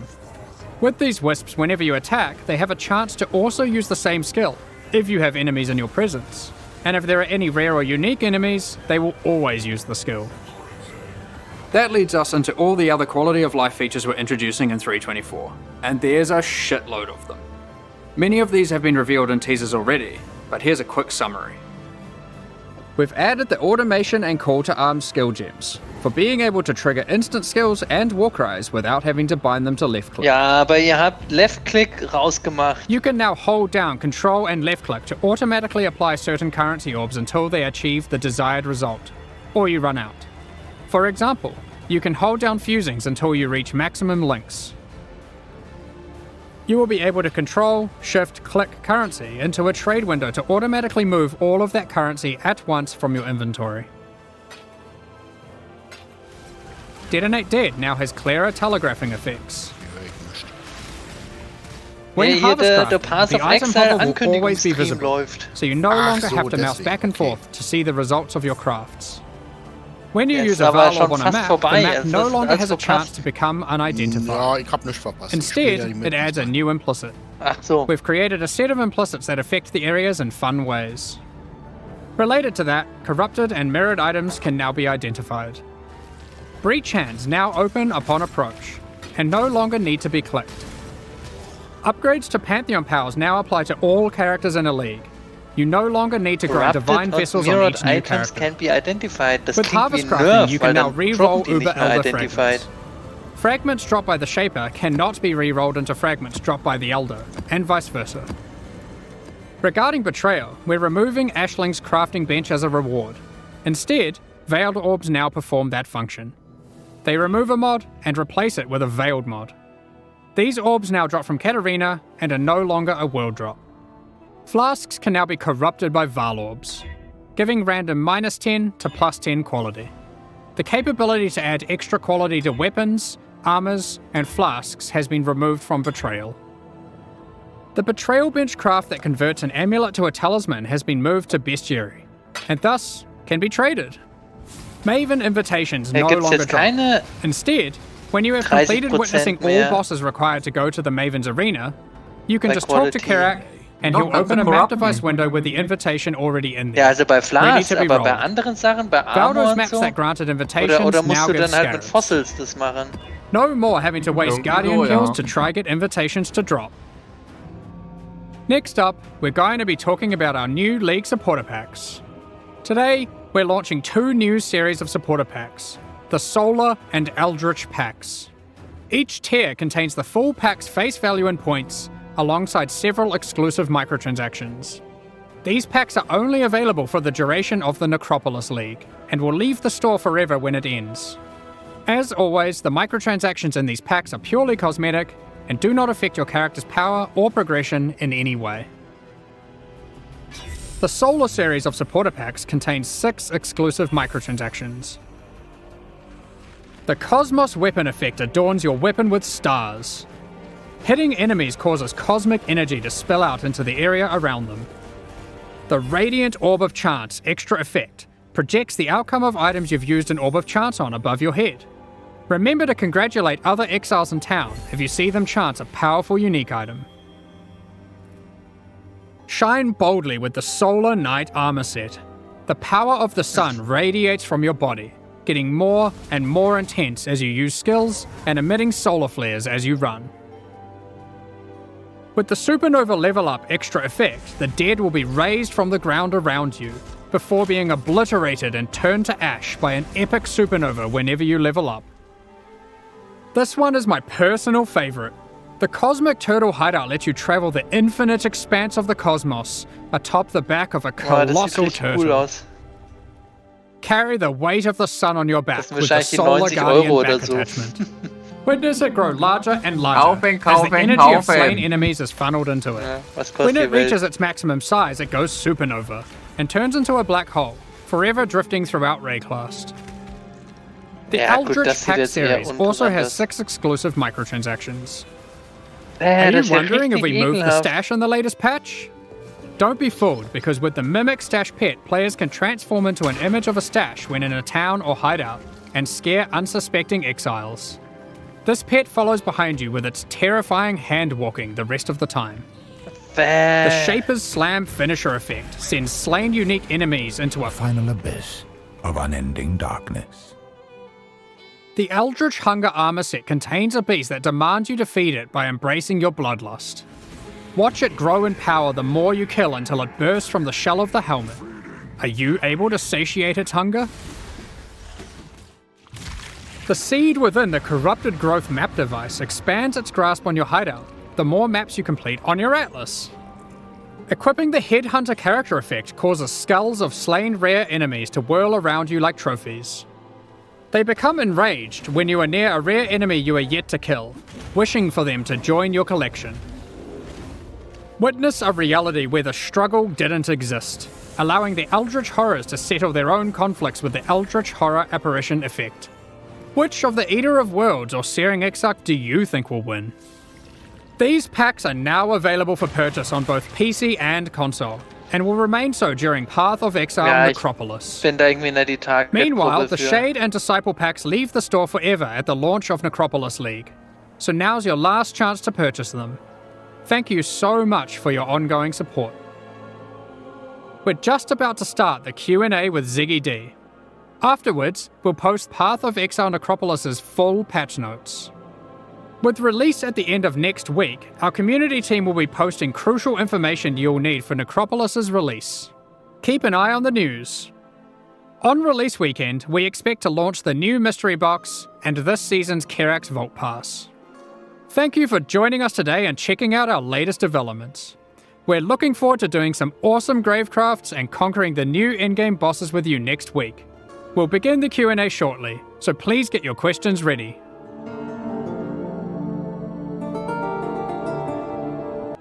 Jetzt muss ich direkt noch Urlaub eintragen für nach Ostern. Urlaub willst du jetzt eintragen? Na schön.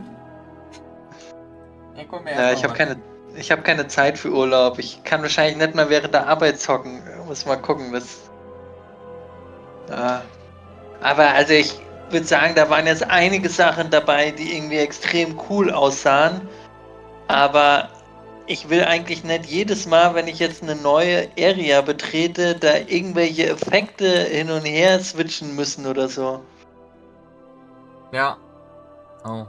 Good morning, Exiles, and welcome to our Q&A portion for today. I'm joined by Jonathan and Mark. And first thing, we're going to be talking about Path of Exile 1 questions. As I know that's the content that you'll be getting your hands on soon and want to hear all about. And then afterwards, we'll follow up with a bit of a deep dive into Path of Exile 2 reveals, both from today and also some of the other stuff that came up during the recent hands-on event. But good morning, Jonathan and Mark. How are you going? Hey, really nice to be here again. Yeah, good morning. Thanks for having us. Always a pleasure. I love talking to you folks about some Path of Exile, right? So let's kick things off with the new league, Necropolis. And I just want to ask, should I ask about Lycia and Katarina and what it means for them to be involved? Especially since They're like characters that are actively present elsewhere in the game in another mechanic right now? Like, what does that mean? We bent the rules a little bit on that teaser. They're not actually involved. They're only in the sense that they are both T17 map bosses. So you don't actually fight them together, but we thought it would make a cool, little teaser shot there. And I think it did. It raised a lot of questions. So, yeah. Yeah, I was like, okay. I was like, we're just doing some timey-wimey stuff. Oh, they both kind of like deal with death, so there's a bit of a connection there. Like when you get into maps, everything's all memories and the line gets a bit blurred. You can kind of do whatever you want, which is a good thing about that system. You don't have to stay so grounded and sensible. But so yeah, we do have some interesting encounters going on there that are a bit different. But it's again, the maps allow us to kind of detach from the groundedness of the world and the rules of what's actually happening in there. It looks like there's a lot of boss stuff coming this league. Is that all focused in the new T17 maps, or is there some with the league mechanic itself as well? No, we focused the monster development this time round on the T17s instead of the league. So there's no new bosses in the league, but there are some reuse of monsters through like the All-Flame Embers and whatnot, but not bosses. And then, we put all our boss development towards creating these T17 bosses, as well as the monsters. Like, there are quite a lot of actual interesting monsters in the T17 maps as well. Like, I don't know if people saw, but you can get Brutus as just a monster.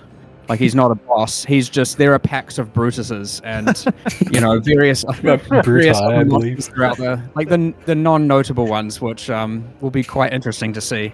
You'll probably find a rare hasted Brutus as a whole different level compared to even the Brutus map boss and whatnot. So. Yes, we experienced that last league in Affliction at launch, for those of us there who empowered that boss. That was an experience, to be sure. So we'll kind of change my order of the day then with the tier 17 maps. So there's 4 of these, was there? We've got 5 of them. We've got the Ziggurat map, Sanctuary map, Fortress map, Abomination map, and Citadel map being the 5. And these are like effectively Uber maps, but we kind of also had Uber maps last league in a different way with the community-made maps as well. But this is a whole different system, right? This is different. Obviously, the Valdo's maps come with a little bit more craziness going on. There are custom mod pools on these, and there is a little bit of overlap, but nowhere near as crazy. Like you're not going to roll the mod that sends you to the Void League or anything like that. That's exclusive for those player-made ones. But yes, this is a new tier of difficulty. Schicken eigentlich in die Void. Das ist ja. It is expected that they are hard for sure, but I'm sure some of your questions get into some of that. So sure, explain them as it comes. So these are the primary vehicle now for getting like the Uber fight keys. What led to the decision to make them come from a tier 17 separate map thing like this instead of from the boss, which I guess was the more expected, like you would get an Uber Maven key from Maven? Let's say it was from Shaper, and to get Uber Shaper, and you kill your Shaper, let's say it was even once every time, and now you kill your Uber Shaper, or let's say you fail, that's fine, but eventually you conquer it, you can kill it. It's not now fun to go back and do regular Shaper where clearly you can do the Uber version. Why are you bothering with the non-Uber version?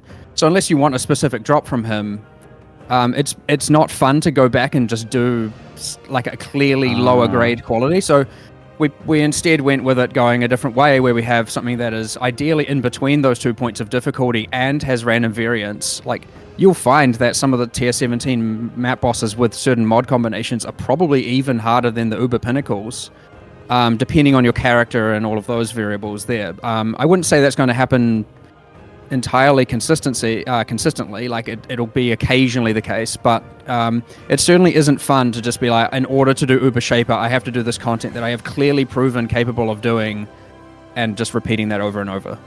I see, yeah. So it's for the people who want to farm their own ones. They're doing content that is up to their challenge level, basically, because the regular boss wouldn't be anywhere near that. Yes, correct, yeah. Right on. How do you get the tier 17 maps, though? So the tier 17 maps, when you get more Void Stones, it has a chance to convert T16 maps that drop. The more void stones you get, it becomes multiplicatively higher, but there is a kind of diminishing returns on that. So it is quite probable to convert T16 maps like the first one, and then as you get more T17s, it becomes less and less and less. And the reason we did that is obviously the discrepancy between just running regular T16s and obviously top tier juicing. You end up with, like, the multiplier difference of the amount of T16s dropping is substantial to say the least. And we didn't want it to be that we have to balance around the juicing with respect to getting T17s. We wanted to be that more accessible across the board. And so, yes, we added a kind of diminishing return. So, like, your first one might be quite probable, the next one's less, and the next one less, and then you're not going to get, 20 T17s in one map kind of thing going on. Right. It is also worth noting T17s cannot drop T17s. They are not self-sustaining. The intention is that you are still kind of doing T16s and occasionally diving into T17s, unless you want to trade, of course, in which case, the world's your oyster. So I saw they have their own new mod pool, and we saw things. One of the mods I saw was Rare Monsters remove 10% life, mana, and ES on hit. The mana removed on hit seems to break a lot of builds in particular whenever that sort of thing comes up, as mana is generally a pretty finely tuned system in Path of Exile. And it gets me thinking in general about mods like 80% reduced recovery and things that disable auras and stuff like that. And it feels just a bit not too dissimilar to monsters just being immune to your build, right? So what's the intention behind those sorts of modifiers in maps? It certainly was the ideal dream back when, that there are a lot of modifiers that can't be done by every build and you'd re-roll them and whatnot. Now, obviously, in the context of T17s, you can't re-roll them. So this really is, you should either change your playstyle, take your time, be a bit more careful to do it, or you can trade it away, of course, or maybe you simply can't run it on that character and you have to maybe build a different character that is capable of doing, or more characters that are capable of doing different maps. There is one tool, though, that is in the form of a scarab. One of the scarabs gives you additional crafting modifiers on your map device. It isn't a common scarab by any means, so you can't just use it on every T17. But two of the extra crafting mods that get applied to the map device is that prefixes are disabled and suffixes are disabled. So you can pick one of those. So if you do get one of these T17s, I do expect sometimes, and you're like, I can't run it because of this modifier, you can at least use that scarab to turn that off occasionally. So it is like one of the tools that you can use to get around certain mods that it might be too hard or you can't quite get through. But the general idea is that you do have to actually think about these modifiers, play around them, change your characters. It's not just a kind of like, well, you don't have to alp them, they drop rolled, but it shouldn't just be a T17 as mindless go in there and do it. Unless, of course, your build is so strong and so diverse that it can do that, which that's fine. If you want to build your character that way, then that's what the game allows you to do, and that's what we like. Wäre das ja extrem cool, wenn du bestimmte Mods ausschalten We'll könntest. jump back to the League a little bit before we move on to some of the other endgame questions that I have. What you're doing with the difficulty control for Necropolis, where you can select which monsters get buffed in which ways, seems like a lot of what people have been asking for, especially with Affliction's launch, where we didn't have as precise control over the difficulty of content we were facing.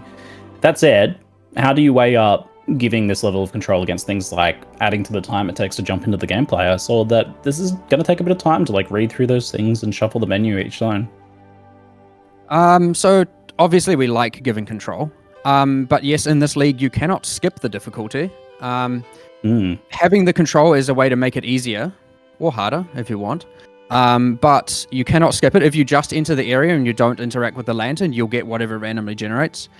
So you don't have to, I'd say throughout the campaign, it is going to be harder by not engaging with it, but you don't have to engage with the league in the sense of interacting with that UI. But you will have to deal with the fact that some monsters are harder. So this is a rare league where in this case, you can't really skip it, which isn't something we do a lot, but, occasionally we get back into that and try it out. Now, that being said, yes, obviously we like difficulty, being able to manipulate the difficulty. And I think it is, and obviously the rewards as well. Now, it just needs to be the case that it is worth your time from a reward standpoint, engaging with that. If that isn't the case, we have failed. It obviously should be worth your time from a reward point to go, oh, awesome, I got this thing, I need to put it on some XP, I need to put it on this pack, or you get the pack spawns Torment Spirits on death, I need to make sure it's on this pack. There are certainly lots of positive mods that or like spawning lesser shrines, right? If you put that on a very rare pack, you're not going to get very many of them. If you put it on a common pack, all of a sudden you're going to have a whole bunch of shrine buffs throughout the area, which in turn also makes it easier. So not only does this league make it harder, it also makes it easier in some ways. Now, one thing you said talking about the time, like obviously when you get to in-game, like for every map you do get presented with that UI, but because we have added the nodes on the Atlas tree for Necropolis, we have added a keystone that allows you to, well, effectively what it says is the mods are applied randomly and there are more mods, so it is harder and it is more rewarding in some senses, but you then don't get to customize it. But if someone is like, oh, I don't want to have to deal with interacting with that between my maps, you can just run the map and it will randomly do it. And like, that isn't necessarily to say that that's better or worse. It's just one of the ways someone can customize their experience here. But yeah, so through the campaign, you don't have to use the UI, but it will probably be harder and less rewarding. So you should be wanting to do it, unless of course you just want to get to in-game, go for it. And at in-game, if you want to invest in the keystone, you can skip doing it on the maps themselves if you, again, don't want to have to deal with it. So ideally, we've given, the choice here to do both versions and play the way you want to play. I think that's really clever, using the Atlas passive tree as like a tool to be able to customize that league experience. Now, I'm to the point that I'm surprised it hasn't happened before, right? But it makes sense if it's actually, we were talking about trying to find a way, and we were talking about like checkboxes and all that, and it's all just a little bit inelegant. And it was actually a suggestion of one of the programmers was like, we could do a keystone, and they were like, hey, we never actually do tree support for the current league. Like, it's just not even a thing that we've really considered. And from there, we're like, wait, we should just do this. Like, of course we should do this. Like, this is going to be fun and allow people to do different strategies, and like, why not? So I think it is a good addition. We'll see how it actually plays, because it's the first time we're doing it, and then we may continue doing it for future leagues, or maybe it's terrible. We'll see, and we'll not do it again. Well, who knows? I mean, we think it's cool here, but we're not always right. All right. So in the campaign, the monsters you kill in one zone affect what happens in the next zone, like the amount of devoted monsters, modifiers that show up. And this is the first time I recall seeing a league like this where what you do in one affects like kind of the next zone like that.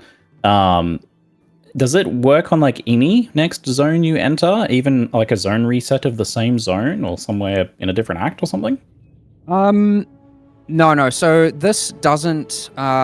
The league actually isn't customizable when accessing through Waypoint or through the world map. Oh. Which is bit different. I mean, you might think, but my Blood Aqueduct farming, and yeah, sure, you can still do it technically by farming from town, but we're also like, not that I know how many people even still do that outside of like, SSF tabular farming, which I still don't even know of necessarily as a strategy. But either way, yes, farming the same zone over and over is not really embraced in this league. The difficulty will still be there, but you won't be able to customize the mods, and you won't get devoted mods either. So it's more for like, the linear playthrough when you're going through. So Soul's the way it works, the way it works effectively is like the more haunted monsters you kill, the more likely you will get devoted modifiers. It's a campaign-only feature. It doesn't happen in maps. Maps are completely randomly generated per item. So it's an interesting way where it works a little bit differently in the campaign than maps, which I think is interesting. I kind of like having subtle differences there. And yeah, the more haunted monsters you kill, the more likely you are to get devoted monsters. And this is actually a reward for why you want to make it hard.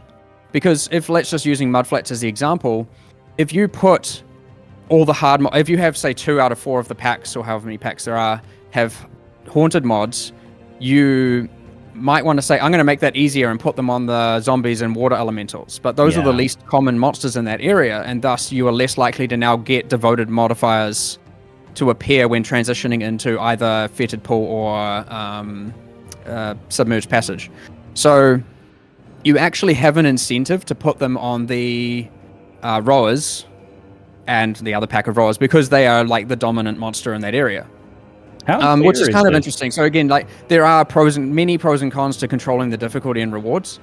And then when you click the next, when you next peer through the lantern, it will like show which mods you got. And yeah, hopefully you get as many good ones as you can. But also the other thing, just while we're on that topic, of the other reason why it's actually sometimes good to make things harder, in some sense. There's so many axes here that it's more like you want as many monsters as possible haunted by as many high tier things as possible. Is that the haunted monsters are the ones that can turn into the ones that you collect for crafting. So again, if you want to maximize your crafting output, you want to be putting the haunted modifiers of the highest tiers on the packs that have the highest density and pack size. So again, going into mudflats as the example, you want to have the rowers do that if you want to maximize your crafting output. So there are 2 axes and rewards for why you want to be making things harder. But often what I would say people are probably going to be like, I'm going to make things a bit easier to start with as they get more comfortable with their character. As their character gets more powerful, they start to take a little bit more risks in that regard. And of course, if it becomes too hard and they over make it too hard for themselves, the mods rotate pretty frequently, like to the point of you like running through an area. The next time if you then had to recreate that area, because you're like, nah, I've made it too hard. The mods will be have rotated, and you can adapt your decisions and be like, yeah, this is easier for me now. I'll wait a few more areas or some more levels until I then raise the difficulty again. So how clearly is that like reward system communicated in the UI? Can like someone who hasn't like watched this know that, you know, killing more of these monsters will give more devoted to the next zone and stuff like that? That isn't currently communicated, but it will be. You probably didn't see it in the live stream, but we will do that. At least on the hovers, when you hover over and it just says devoted, we will put like a little, we'll put it on the hovers of all the like tier things where it says like, you know, servant haunted, noble haunted, etc. Currently, I think it says something, but I can't remember what. But yeah, we'll do a pass on making things more observable and all of that. It's actually kind of interesting on that point that this is the first time in PoE where you have information about what is in a zone and what the pack compositions are, and like just information about monsters. And there's just information generally there about like what monsters do and so on, which is kind of not really something we've ever really done before. So this UI actually sort of provides that, and it'll be interesting to see like whether that's actually useful and like whether we want to think about how we might communicate that again in the future, because like all that's now sort of a thing. Yeah, for sure. Yeah, it's kind of interesting. Yeah, I got really excited actually when I saw that. I was like, oh, we can actually see what their abilities are and damage types and stuff like that. I was like, along that note, there's quite an interesting feature in maps that because maps have uniform density distribution of packs. So generally in a map, you're going to have like I think it's 5 packs or whatever, and you're going to have 20. It's generally going to be that there's 20% of the map as each pack. So in maps, there are these extra little symbols, which I don't think were in the live stream that we've kind of added in more recently, which are variants. So sometimes a certain pack is going to have higher like pack size or mod effect or density, and there'll be these kind of up and down arrows to kind of show like this pack's going to be more common and this one's going to be less common and stuff like that, just to add that variance so that those variables can still play a role in when interacting with the modifiers. Otherwise, it would just be like, you know, here's porcupines, I'll do X, and then 90% of packs you probably wouldn't care too much about. So we've added extra variables to make it that the packs and maps, are a bit, have more influence on your decisions. That being said, when you get into tier 17 and you will have a pack of Brutuses, you might actually think a bit more about it. Yeah. You're talking about your up and down arrows there. Maybe realize what the next league is going to be. Monster stock market investing. It's there. It's ready for you. Yeah, let's do it. Yeah. All right. So I'm going to go off topic a little bit here and answer a chanted question in chat so that we can get back on track. So one sec. There we go. So you've been flooding us with a lot of great quality of life updates in the lead up to this release. It's like some spring cleaning is going on right now, which I love to see. That said, at least one of them seems to have missed the mark, which is the automation change and the resulting removal of the ability to bind instant skills to left click movement. So having your steel skin on left click and having an auto cast that way. So this seems to be a pretty unpopular change, and I just want to ask you guys, why do you feel like that is? Why is it so unpopular? Well, there's I'll go into a few things here, but yes, obviously missed the mark on this one. As I said, we're not always right. Bit of a disaster. I do, however, think this is solving some good things the way we've done it, but the problem is it hasn't obviously solved it entirely, and going from a bad solution to a bad solution, at least from our perspective, is not what we should be doing. So we will make further changes. I just don't know exactly when and to what degree. There's obviously discussions going on. So to get into some details there, I do believe that it is beneficial now that it is a more observable mechanic, a less like hidden specialized mechanic of, like you can follow a build guide and you can see, oh, this person's using this instant skill. But at no point does a user necessarily know they should randomly, unintuitively bind it to left click to have it auto cast. The way that was before was just, I think, like more than anything, it just felt like such a strange, like, why should this even be a thing? Kind of, it was kind of almost exploiting a quirk in just the way that our input system was, rather than really being like an actual mechanic we decided to exist. I think that was probably where we started to feel like, oh, this is like, because I remember when I was discussing it with Mark, and I was kind of like, this really, like, if you tell a new user about this thing and the way that it works and why it is the way that it is, it's kind of like, this just sounds so dumb. And that's kind of why we were kind of sort of keen to change it. But on the other hand, I guess the problem, ultimately the issue there is that, the solution is a reduction in character power due to the fact that you need to have an extra support socket, and without compensation, that obviously feels really bad.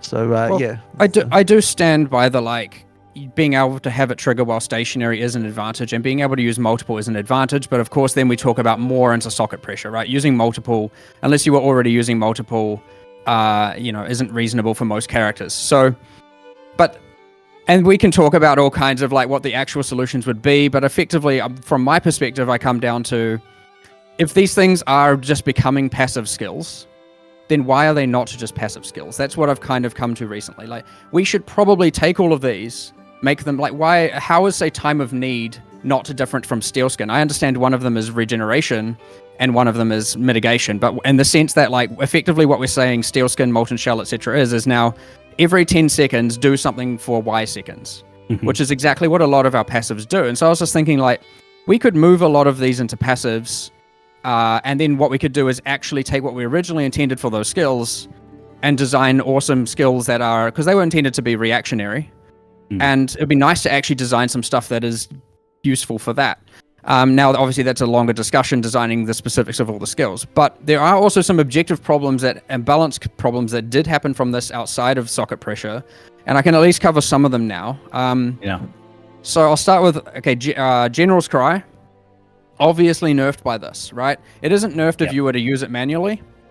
It is nerfed automated. And when you look at it, no one's using it manually. Everyone's using it automated. And when I say everyone, I obviously mean, the majority of people. So we are buffing General's Cry, and we are doing some other things Warcry adjacent, like, I think there's some inconsistencies on a bunch of unique items which have, like, casting a Warcry and using a Warcry, and we're making that more consistent, so that more things work in that regard, but there's heaps of little nitty-gritty details there. Patch notes will hopefully clarify all that. Now, then there's Mines, which is a big one. Now, Mine playstyle, aside from the annoying having it on left click, going like tink, tink, tink, tink, tink, tink the whole time, and that just being irritating, it is certainly the case that when it is triggering all the time with a support gem, obviously, if you now want to have the playstyle of throwing heaps of mines and then moving to detonate them all at once, which is how mines are meant to be played, you could do that before, and now you can't. So to change that, we've added a mastery for mines, which does the exact same behavior as before, which the mastery says your mines will detonate every X milliseconds while moving, and it will occur the moment you start moving from a stationary position. Now, the other third one I'll get into here is, Bone Armor from Necromancer. So, goodbye Bone Armor. And we have redesigned some of the nodes around there. So, what have we changed? I'll see if I can remember all the details here. I think it's Mindless Aggression. And note, all these notables are going to probably get renamed due to the theme change, but I'll use the old names just because that's what everyone will know. So Mindless Aggression is now multiplicative 10% more minion damage and multiplicative 20% more minion life, instead of the increased damage and increased speed. This is possibly worse as a 2-pointer at like level 30, but in-game far, far, far superior in terms of actual damage output. You could argue it's slightly worse with spiritual aid, but I think that loss is ultimately inconsequential with the other changes here. Then there's the 4-pointer bone barrier, which we are going to keep the PDR stat and the what we're doing is we're removing bone armor and we're adding a large amount of minion life is added as extra energy shield, which will increase the minion survivability for the amount lost by bone armor. So that should provide a good mitigation against, like, well, obviously with the mechanic of energy shield recharging, it'll help a lot towards your minions. Like, they take a bit of hit of damage and then they have some time to get it back, and it's not foolproof, but that's fine. What you have lost is obviously the bleed removal from them. Deal with it is my answer on that one. What we actually did find, by the way, is a lot of necromancers weren't actually using bone armor, and a lot were just using molten shell anyway. So I don't know how much of that is actually lost. And I know this is a bit of a rant, but I'll just keep going because, again, people want to know about these changes. What else did we change there? One more thing. Did you change the leech thing, or is that... Yeah, so there is a... Oh, I don't want to misremember exactly. I'll go into the Unholy Might thing first. So Unholy Might, we're actually changing what Unholy Might does, which is better for summoners in some regards, but more so poison summoners, and better for everyone else in many regards. So Unholy Might now is 100% of physical converted to chaos, as well as I think it's 25% chance to apply Wither on hit. So hopefully that is enabling a lot more different unique items, and obviously Sin's Rebirth and all of that throughout the game. But also poison summoners, in theory, don't also now have to use a Wither setup, and so they get some gems there, I suppose. But that's not exactly necessarily going to be a meta build. But we have changed Extractor Mentis because that gave permanent Unholy Might to monsters, and that means that with CI now you will have a physical and chaos immunity against monsters, and that was a little bit busted with Worm Flask shenanigans. So anyway, that's been adjusted, and I can't remember. We were experimenting with some leech. I can't remember if we stuck with it, but I think we had a 1% of damage dealt by minions is leached to you as life, replacing the recovery on Bone Barrier as well, which should account for a lot more incoming life recovery. I will double check that and I will post that afterwards just in case, because we went through like 50 iterations here and we're at somewhere. So that leaves one major problem, which is the socket pressure, especially on summoners. And we are actively discussing solutions to that one. I think where we are currently landing is that we want to have corruption implicits possibly on all the different minion base types. So Bone Ring, the Bone Shields, and the minion weapons, which grant various different skills like Convocation, the Offerings, Desecrate. I know a lot of people end up just auto-casting Desecrate and Offerings with the wand, but for people who don't have that's good. And at the very least, generally Convocation is unlinked. We might even do the Golem skills as corruptions too. I'm a bit iffy on that one, so I know generally I shouldn't say things that we're not definitely doing, but I'm just speaking freely on that one. So hopefully that is at least a temporary solution to alleviate some socket pressure, but we probably do need to do more. But doing more in the next week is, probably kind of hard, so I would look forward to hopefully seeing more of that in the future. But that's where we're at with that pretty much. Big rant. It's like this automation change kind of revealed just how much of a very potent band-aid the left-click automation was, because it's opened up this whole can of worms of being like, well, it's exposed how these skills designs are all a bit problematic. These ones that encourage you to have them just up all the time, cast off cooldown. These are things that potentially need to be readdressed, right? For sure.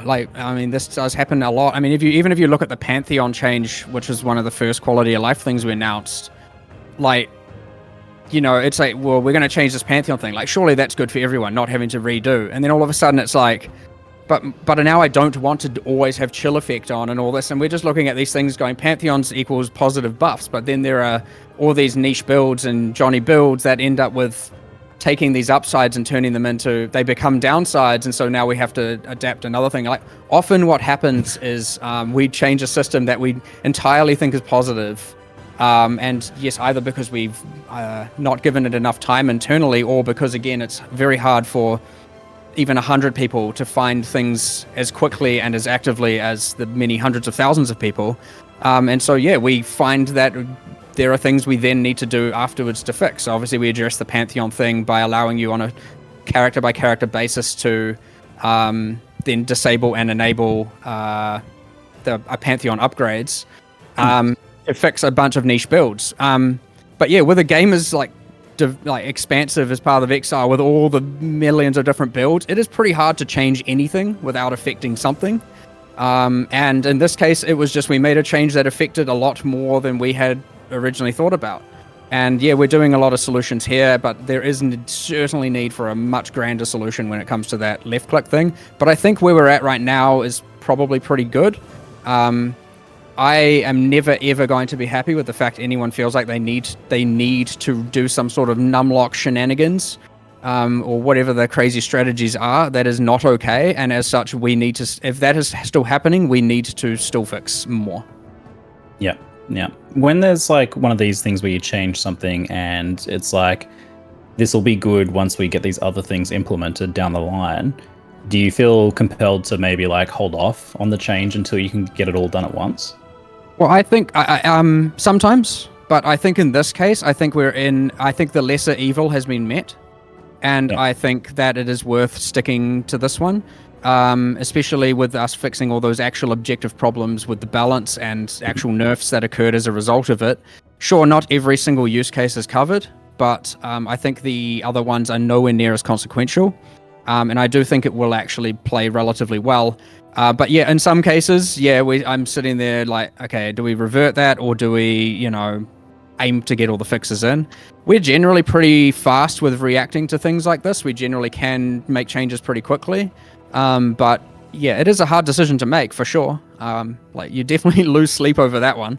But like that's what we do. And often as like it's actually responding to this one has actually been fun in at least a development sense, because it is promoting a bunch of these other changes that have been like honestly needed for a while.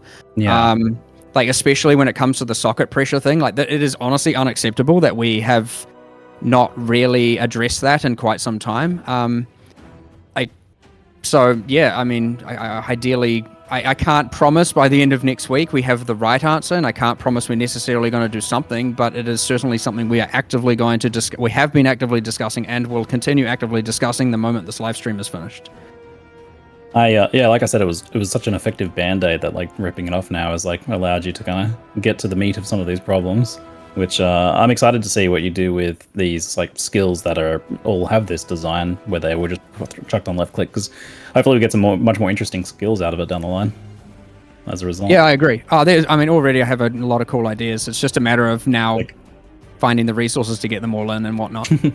Good luck.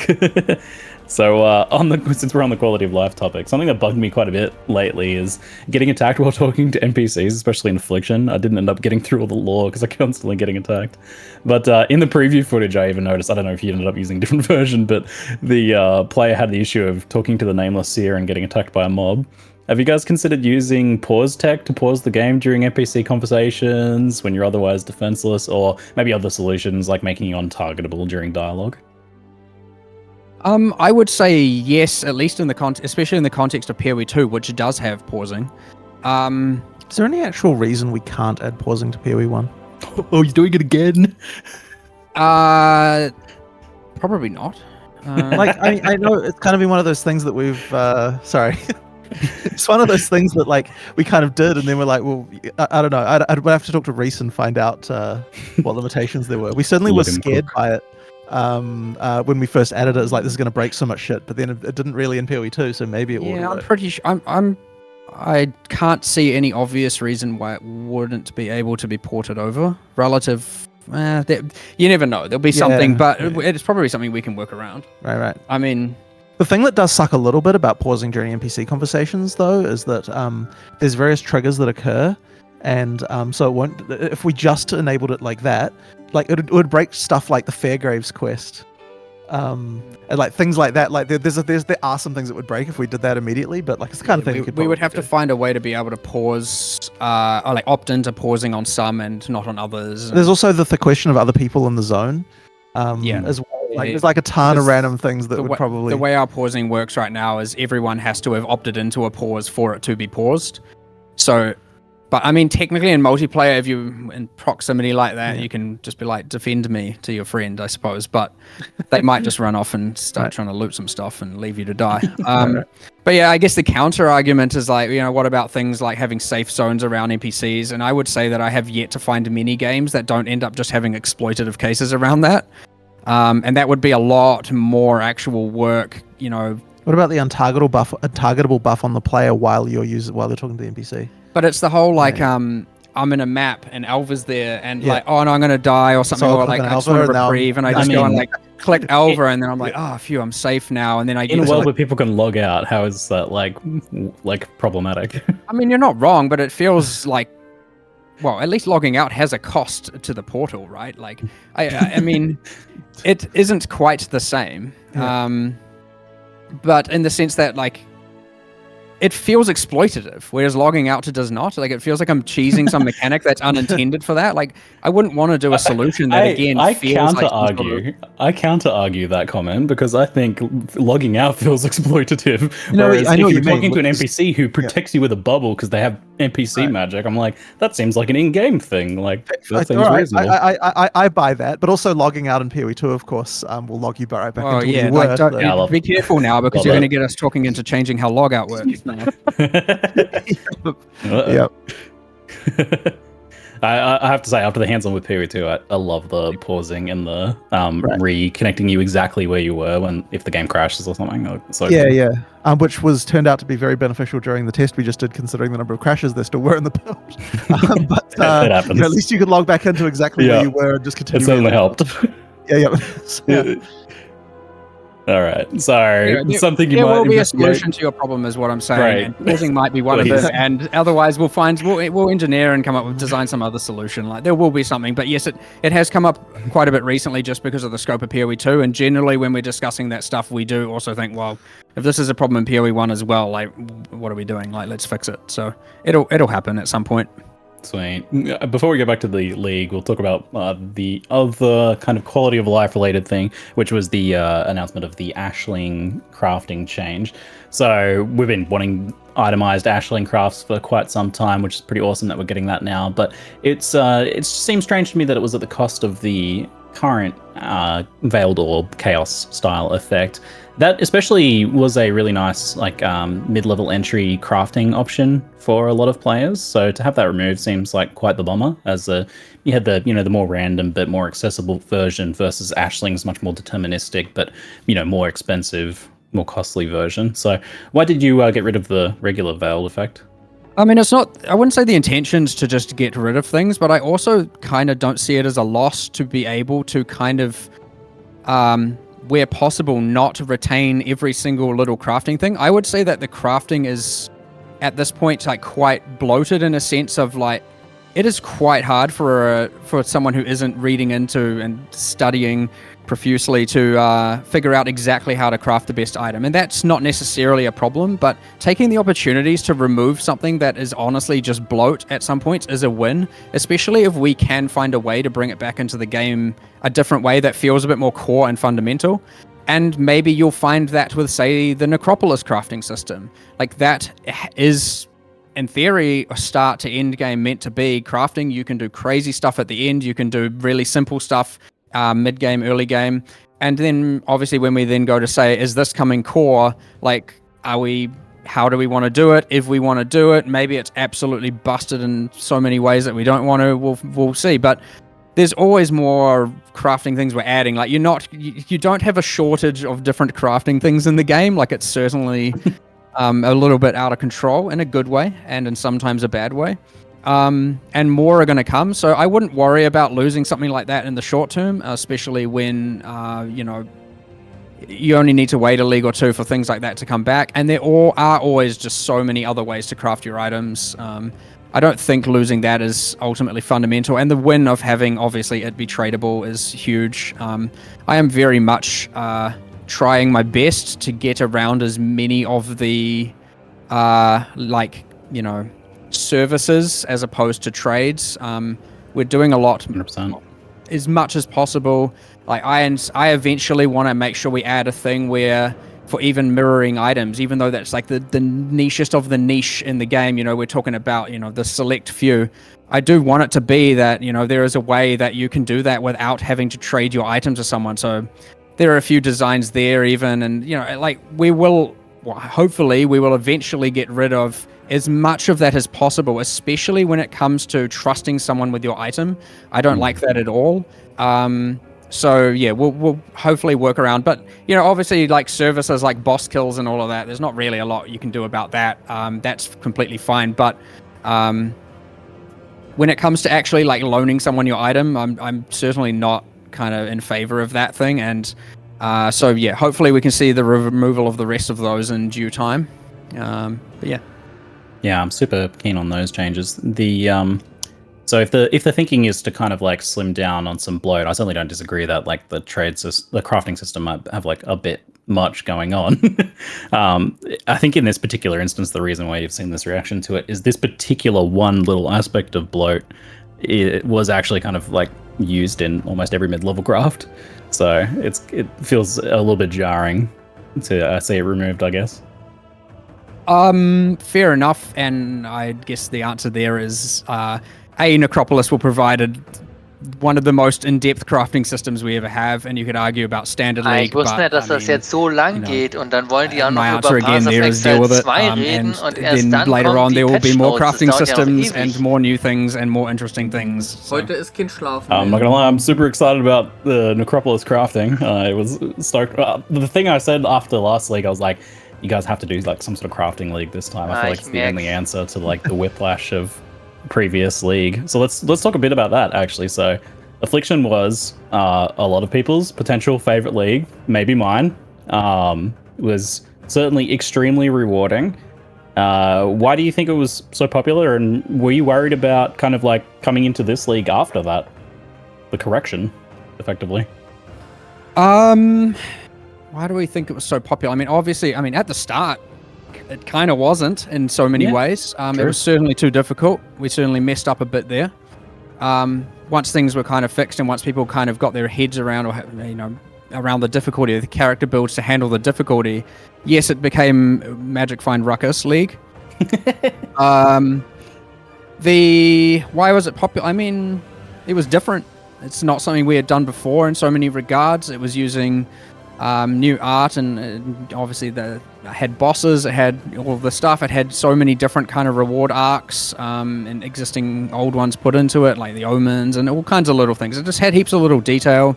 The ascendancy classes, I mean, people like that, but ultimately, yes, we can just go to the Magic Find. I'll tell you, I've never had that experience before. I've never, been to the point where, well, not quite like this, where really it feels like the only thing left on the filter is unique leather belts and unique heavy belts and a couple other things, and there's still too many belts to try, and you're still just like, oh my god, there are freaking belts everywhere. It was a bit too far. Yeah, to say the least. I mean, even just from a server perspective, the level of the number of players we could get on a server per server this league was much lower than it has been before, and even that was started to become a bit of a problem. So the primary issue there is actually what happens is when monsters stay alive longer, because Affliction was making things last live longer, they are getting hit more, and when a monster is alive, they cost more than when they're dead. And so the moment, and then obviously when you've got a Stygian Spires spewing out 700 monsters a second, combined with the 50% increased attack speed, soul eaters, and all of that, you are nothing can survive that level of absolute mayhem, as in hardware wise. But yes, there is going to be a bit of a detox to some degree. But on the other hand, we have changed a lot in the end game to the point where hopefully the meta is so different that it kind of just feels a little bit different as opposed to necessarily like less or worse. There is one other change I'll talk about, and I'm keen for people's feedback. So one problem that we kind of have is that the amount of like obviously if you were to farm mage bloods, headhunters, etc. via divination cards, like there is a somewhat reliable way to get that. You get your doctors, you get your apothecaries and whatnot. And you saw the new divination card scarabs. Obviously, we're like embracing that. We're not changing anything around that. But one thing that I do consider problematic, and we have made changes around, is stacked decks. So stacked decks, a lot of those uniques are coming from stacked decks. And so we have actually made some changes where the league rewards of various leagues, especially the ones that were quite high, so stuff like Tujin and a few other leagues, we have cut back on the amount of stacked decks they're giving. And you're like, oh wow, nerf my fun stacked decks. To compensate for that, and what it has allowed us to do is we have actually multiplied the drop rates of your mage bloods, your headhunters, etc. by 2.5 times from world drops. And the intention there is that you are seeing more from actual drops instead of just from stacked deck spam. Now we've kept stacked deck. It was certainly on the chopping block. It was. I know you were gunning for stacked deck, like you were all keen to get that thing out. But I think a lot of the reason was just the idea that one thing that kind of sucks a bit is that you're getting rewards for boss kills that people haven't been able to do yet. Actually, not anymore. We have changed, which is true, that which I don't know if people saw, but stacked decks cannot yield divination cards that would give items from exclusive bosses anymore. Yeah, that was definitely a thing that sucked, was that, you know, like you want the exclusive items to some extent to feel like, okay, you proved that you killed this guy by having that item. So, you know. There are some corner cases like, you know, the Gambler and the Void that we're doing some specific handling around, but in general, you should be seeing a lot less like random Starforges appearing before anyone's even killed Uber Shaper kind of thing. Right. And also, obviously, you've still got the Voidborn keys that will yield it. You've got Valdo's maps, which will yield whatever the people have chosen to give there, which is probably just a bunch of mage blood still. But yes, ultimately, yeah, we want to see a lot more of those drops come from actually killing monsters and from farming divination cards the way we intended, which is by actually farming the counter, as opposed to just mass stack deck farming on a mass level from specific leagues. I hope that is received positively, of course, because I genuinely believe it is better. But let us know. We have a little bit of time to make some changes there if needed. Aber es kann natürlich sein, dass es immer noch so unwahrscheinlich ist, dass es zu wenige gibt. Ja? Also ich fände es schon gut, wenn der Preis wieder einigermaßen, sagen wir mal, erreichbar wäre. Er wäre zumindest wünschenswert, ja. Chat says W, so a lot of wins in chat, so. Aber vielleicht kannst du dann noch einfach selber farmen, ne? Also richtig farmen. Durch die neuen Scarabs. Ja, gut, du könntest natürlich dann eine andere Map nehmen. Ja, das wäre eigentlich schon nicht schlecht, ja, weil ich finde halt so, keine Ahnung, Crimson Temple ist jetzt nicht meine Lieblingsmap. And I must say, like, I played the most I've ever played this league.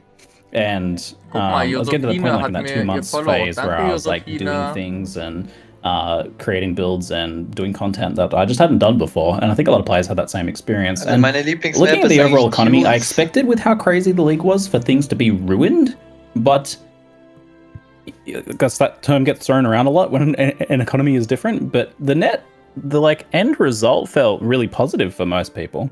Where, like, sure, some things, like if you were trying to compete with the Giga Juicers for the items that they were trying to buy, like their bows or whatever, then yeah, you were having a hard time. But for the most part, a lot of stuff was really accessible, and it felt like a really fun league in that regard. And that was actually the biggest, I think, contributor to why it was such a fun league for myself and I think many others. Do you have any thoughts on that and like that economic shift and other ways that could be captured? I mean, I love it. I love how the economy goes wild based on the content we add. It's always interesting to watch and whatnot. I wouldn't say I have any strong feelings one way or another, but I wouldn't say it's like I just want to note, it's not like our intention to, you know, get away from that specifically or do anything one way or another. Like, we liked these things happening organically. We like the community figuring out how to get around that and utilize it. And yeah, I agree. It ended up being completely fine and honestly completely fun. Maybe not everyone agrees. Maybe there are a lot of people who are like, no, it was too hard and I felt like everyone else got ahead of me. We don't know too much about that, but I mean, the league's ending now anyway, so what happened happened. But yeah, I mean, I do agree. At least I played a lot. My friends played a lot. Like, we certainly got into it. A bunch of people here were playing a lot, and I've heard mostly only positivity coming from like, you know, outside of the very early in the league where we had some misbalance. Like, the positivity for Affliction was very high. It's actually making me think like a little bit more about how we can find some way to make some of it core, but I don't quite know how to do that just yet. I mean, I don't know if you saw one, I don't know if it was in there, but one of the keystones has the whole, like, when there's less than 50 monsters remaining, your map boss is empowered by wisps. I don't know if it was in the live stream, I can't remember. Too many things going on. But that's like kind of one way, at least for now. But there's a lot of good monsters there. There's a lot of good, like, I mean, the bosses and the ascendancies and stuff are interesting. It's just, it actually is one of the more complicated ones, especially when you consider the ascendancies and stuff, to try and even think how to put that into core. Like, that's a lot of character power. And you, like, I don't know if we will do that, but ideally, even just the magic finding kind of part of it with some regulation to some degree would be fun to add. But I mean, who's to say the current league isn't going to end up having, sure, it won't be a magic finding one so much, but with all the crafting and whatnot, it's probably heavily going to, change the economy dynamically, and that will evolve over time as well. So I think it's really relieving to hear as a player that you guys are like, you liked what you saw with the outcome of that. Like, I think the technical side of how Affliction achieved that with, like, things being laggy and all that sort of problem is not ideal, but the end result was something we really enjoyed. But there's this perception that you guys at GGG are sometimes a little bit grinchy about this stuff, where you're like, we don't want you to have items and currency. So it's good to hear that. I mean, it's more positive. I am playing the game every league till the high end game, and mostly to level 100, and I am farming all these things. Like, I'm not sitting there going like, damn, I don't want all this currency. Like, what I don't like is when you like press Alt in the game and you get disconnected from the server, or like random stuff like that. You know what I mean? Like, I don't want it to technically break. So yeah. I'd say one big shift, like, just talking about playing the game here, and like, I do want to understand, like, a lot of what all these QOL changes are, a lot of what we're doing, a lot of what more will be done. And I think a lot of what is coming in Necropolis League, with respect to especially all the in-game changes, is a resultant of our team playing the game and listening a lot more. You guys have been playing the game because you did these changes. we started. So I mean, the whole sextant thing is just like, get me away from this. And I'm in game going like, okay, I've just allocated this tree. I'm like, damn, I don't want to play this anymore. And then I'm like, I don't want to have to respec all this, and then it might be wrong again. I want to experiment and try some stuff, and like, that's where you then get the loadouts. And obviously I can respec, but I don't want to have to just go trading, which we know is a flawed system currently, and we've spoken about trading a lot and how we are going to improve it PoE 2 and then looking at PoE 1 around that in the future. But like, I'm sitting here trying to buy unmaking orbs, having the most frustrating time ever just because no one's replying to me and all of that, like, I know the pain. One of us. And then I'm like, okay, we need some sort of like Atlas tree loadouts or something like that. Like, we need to find a way to have this so that I can play the end game the ways I want without feeling so punished. And this comes into another thing, which is like, okay, like Wandering Path. I want to play the end game my way, but if Wandering Path is quantitatively too strong, then I'm not playing it my way. I'm playing it the way that the meta tells me I have to, because it is too powerful. And so, there's things like that where that comes why we've removed a number of the keystones and whatnot, is because if you feel like you have to do something. And so you could argue, okay, well, nerf the value. Well, now I don't want to do it at all. So what's the point in it existing? If the keystone is into that binary state of feeling like you have to do it versus not have to do it, get rid of it. That's generally how I feel about it, and add something cooler and better. And the new keystones might end up in the same ballpark, and you know what? Might remove them later and add new ones as well. That's just how it will be. But yeah, anyway, I don't want it to be that the loadouts are like everyone has tree A, everyone has tree B, everyone has tree C, because the keystones mean that you have to do that. If people want to do that, because that's like, metas are metas, you can't get around that. But if it's that feeling of I have to do X, that I want to try and get away from, and especially for multiple leagues in a row. Like, if it's okay for one league, you have fun, and then if you feel like you have to do something that isn't enjoyable, go away. I don't want it. Like, it shouldn't exist. You love to hear it. You love to hear it. But I have a follow-up question that's completely unrelated. What about the rucksack? Look, you're lucky you got it for those 3 months or 4 months. Oh no.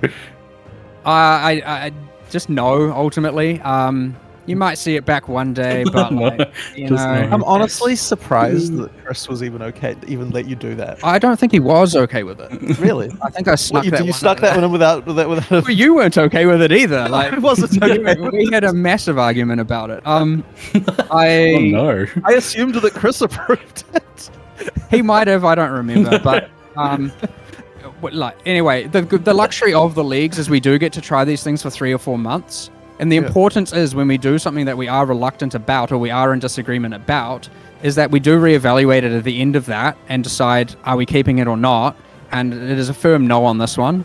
And, you know, like, the good thing is we do, because we have these seasonal cycles, the leagues, we do get to try these things, and we do get to do something that we're maybe not quite comfortable with just to really test it. And in this case, it's not. It's not staying in. I mean, I have to respect a firm no, but what? Why? What? Why? How come? Well, okay, why? Not to put him. I'm sorry to put you on the spot, but you know, I was on one half of the argument. Hang on. So you're first of all. Oh no, I don't want to keep it. First of all, Mark ultimately gets to decide this, but at the same time, my feeling on this stuff is that I don't like it when you have a build choice that results in more inventory space, because that kind of thing like leads to sort of weird incentives that I don't really love. Like, you know, it's like, if you have to, it's like if I have to change my build to get more inventory space, that just doesn't feel right to me. It's a little bit hard to explain exactly why that is, but like there's various things from games like that where I do actually agree with that one. Having it be on a class is certainly not the right That was answer. weird.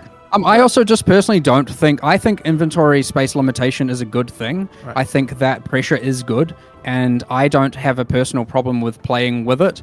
Obviously, it's nice to always just have more and more and more and more.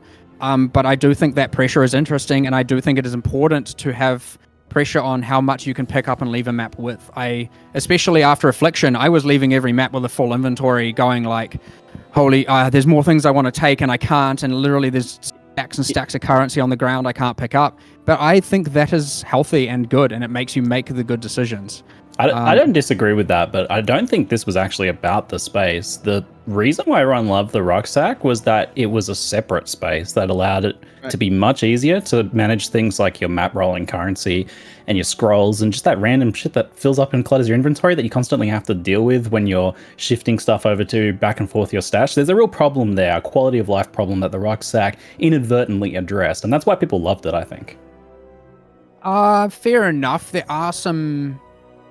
Well, at least, okay, so if that is say the problem of rolling maps, for example, like, there are better solutions to that, I would say, which is, like, again, I hate talking about this because now everyone's going to want it, and it, like, makes it sound like it's certainly going to happen, and it isn't necessarily. But, like, surely a, like, inventory attached to your map device that you can open that, like, contains your fragments and whatnot. I guess you can't put stuff in it and like, from the map when you pick it up, I guess. Like, from the map, sure, but if they're just talking about, like, you know, the whole bringing a bunch in to roll all your maps and, like, I don't know, there's more to discuss. But I saw this one on the old quality of life bingo sheet that was there, and I have been thinking about trying to find ways to solve that one, and so I'm hoping that we can find some way to either mitigate or solve that one in the future. Again, no promises, but you know, we might come up with something. Yeah, I can see there being another solution, and I'd be fine with that, because like to me, it's not the fact about getting the more inventory space; it's about solving that quality of life issue. So if there's another solution, I'm here for it. There probably is. It's just whether or not we can do it, and whether or not we can come up with it in a reasonable time. It's all a resources game at the end of the day. So, look, I am keeping an eye on those bingo sheets. I am I'm tactically picking the ones so that we can't the bingo can't be completed. Keep making them bingo sheets. Not actually, but one thing that is important with a lot of these quality of life, we are actually, especially with PoE2's development, we are looking at a lot of these things which have been hard-nosed and really reevaluating, and it's like... I think PoE2 really has cool. but just because as well, I think as well, just watching new player experience videos and things like that, and just looking at all the stuff that people are doing, and it's kind of it's really another shot at looking at all that really core stuff again and thinking about it, and we just don't often think about some of that stuff very often because it's been there for so long. And then, just having a chance to really reevaluate everything really then starts to make you think, well, why is PoE1 even like this? And it ends up making those changes. We on Path of Exile 2, obviously you have, I maybe shouldn't spoil this, but I'm going to.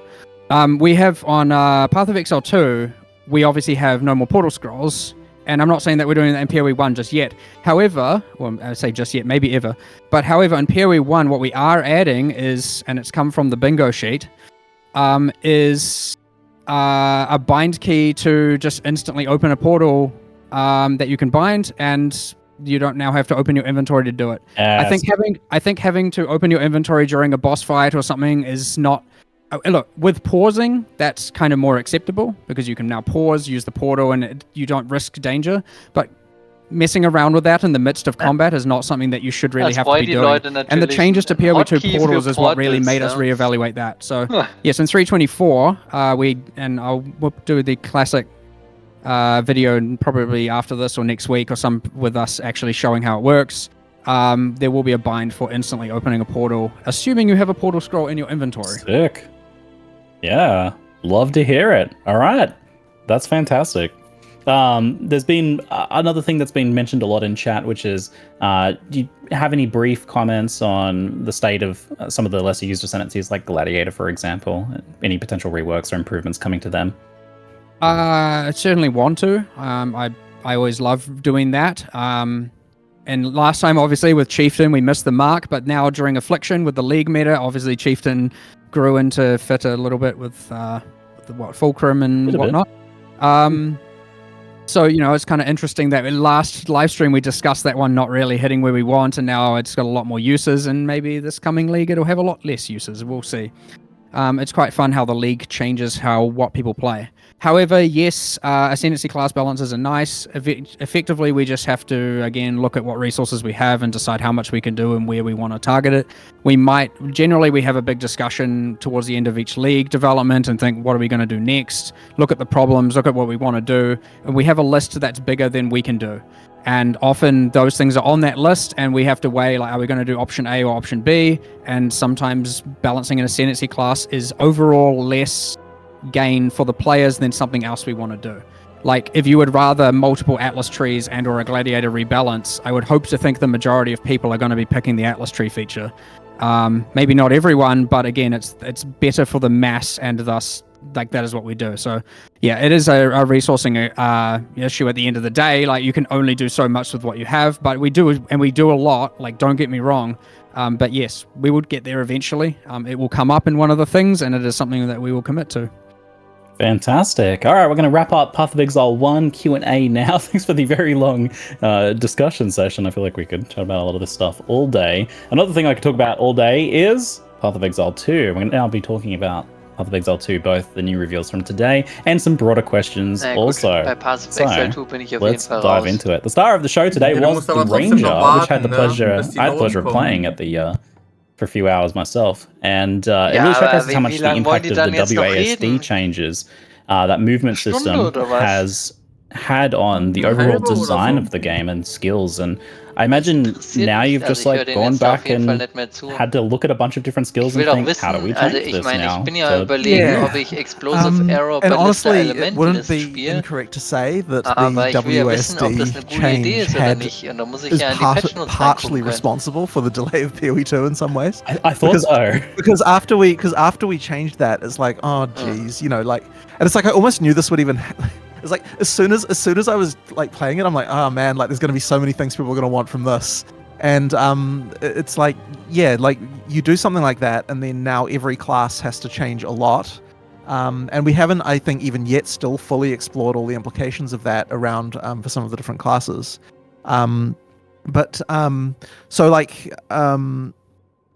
yeah, it's just changed a huge amount. And the thing is, as we look at each class again, it's like, well, like, so we at the demo we did in LA, we showed, which we didn't show here on stream, by the way, but there'll be footage of it coming out from the various streamers who were there. We also showed the fact that when we went back to the warrior again, which is a class we already showed, and then we were looking like we're playing around with WSD for melee, we kind of like immediately kind of had this like feeling of like, oh, now that we've got like facing direction being a thing, we'll be able to have active block now, because you can choose your facing direction. You can have a button to raise your shield up, and that will mean that that feels good with WSD too. So like that's another example of just like you add this, you go to another existing class, you're like, oh man, now we could have this, and then you go to another class and oh man, we could have this, and like it's just kind of turned into this giant mountain of repercussions for everything. So yeah, it's been a bit crazy.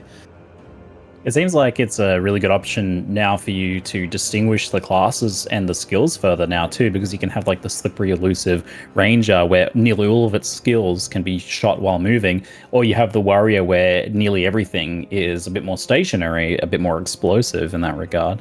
Have you found that? I don't know that I'd say that the warrior is particularly stationary, because every skill has movement in it. But what it does have is the fact that, and all the other thing as well is you don't lose control of your character either, even while you're moving. It's just that you're more, but it certainly is dangerous when you've got a slower skill, even when it's moving a bit. Like, so that double, it's called rolling slam now. The rolling slam skill, like you have to choose when to use that, and that is definitely a feature of the warrior that for the ranger you don't feel the same way, right? Like on the ranger you can definitely just kind of like, you feel very free to move around all the time, so like that is a hugely different feel. But at the same time, we always want to make sure that there's that feeling of like, I've still got control of my character. I can still do what I need to do. So even when you've got like this sort of slower attacks on another class, there's still like a feeling of control, or at least ideally there should be. That's I guess that's sort of ultimately really important to me. You just never feel like you're losing control of your character. How does the fact that like you'll have these differences in movement between different skills and potentially builds affect things like boss and monster design, and how do you balance against classes that do have to stop a bit more? This is the other big thing, is that like I tell Mark, hey, we're adding this now, and he's like, oh my god, we have to go through all the monsters again. It was like it was dodge roll, and then it's like, oh no, like we have to go through and make sure like every monster, every skill, everything, we have to go, can you be dodge rolled or can you not be dodge rolled? Right. And we have to make that decision. And then it's like, finally we got through all of them. And here's active block. I'm like, oh no. Well, so yeah, because we've added now an indicator on attacks that implies they're unblockable. That means they're unblockable. But also, all the bosses have to make sure that there's the right ratio of blockable to unblockable attacks. And there's a few things you cannot get wrong. You cannot have the AoE look like one thing and it is actually another thing. Very bad. If you have a telegraph or anything and it looks like it's going to do a 20 radius and it does 30 radius in damage, people will immediately, even on one boss, people will be like, this game has bad hitboxes and blah, blah, blah. And then the other thing is, if you all of a sudden are using active block and a skill that you think should be blockable isn't blockable, and we don't telegraph that properly, again, you'll have the same problem where you now don't trust that feature throughout the whole game. So it's like, not only do you have to get it right, you have to be ultra meticulous with it and just be like, should this be blockable? Should this not be blockable? You have to ask several people what they feel, because sometimes it's in a gray area, and generally if it's in a gray area, you have to say yes, it is blockable, because 50% of people will think it is so. And so holy, the amount of times you have to go through all those monsters and change everything is not low. But then even with moving while shooting on the ranger, because then once again you need to make sure the monster composition of each area has monsters that can catch up to you and hurt you even while you're moving, which is actually a little bit more complicated than it initially seems, because just even the smallest amount of movement, depending on what the monster attack times are, will cause you to not get hit. So then there's a whole bunch of tweaking you have to do there as well. There's a lot more monsters that have a kind of step or lunge attack as well to counteract this now. Right. So when they run up to you for the first time, in order to maintain momentum, the same thing the player does, they leap forward and attack, and that has the capacity to hit a moving target. But even projectiles on bosses, it's like, if you are moving just a tiny bit, a projectile's going to miss. Yep. So now you have to think, okay, should it have predictive firing? Yep. Do we just have to increase the speed enough? We've added tracking to way more boss abilities. So the tracking has to be way tighter.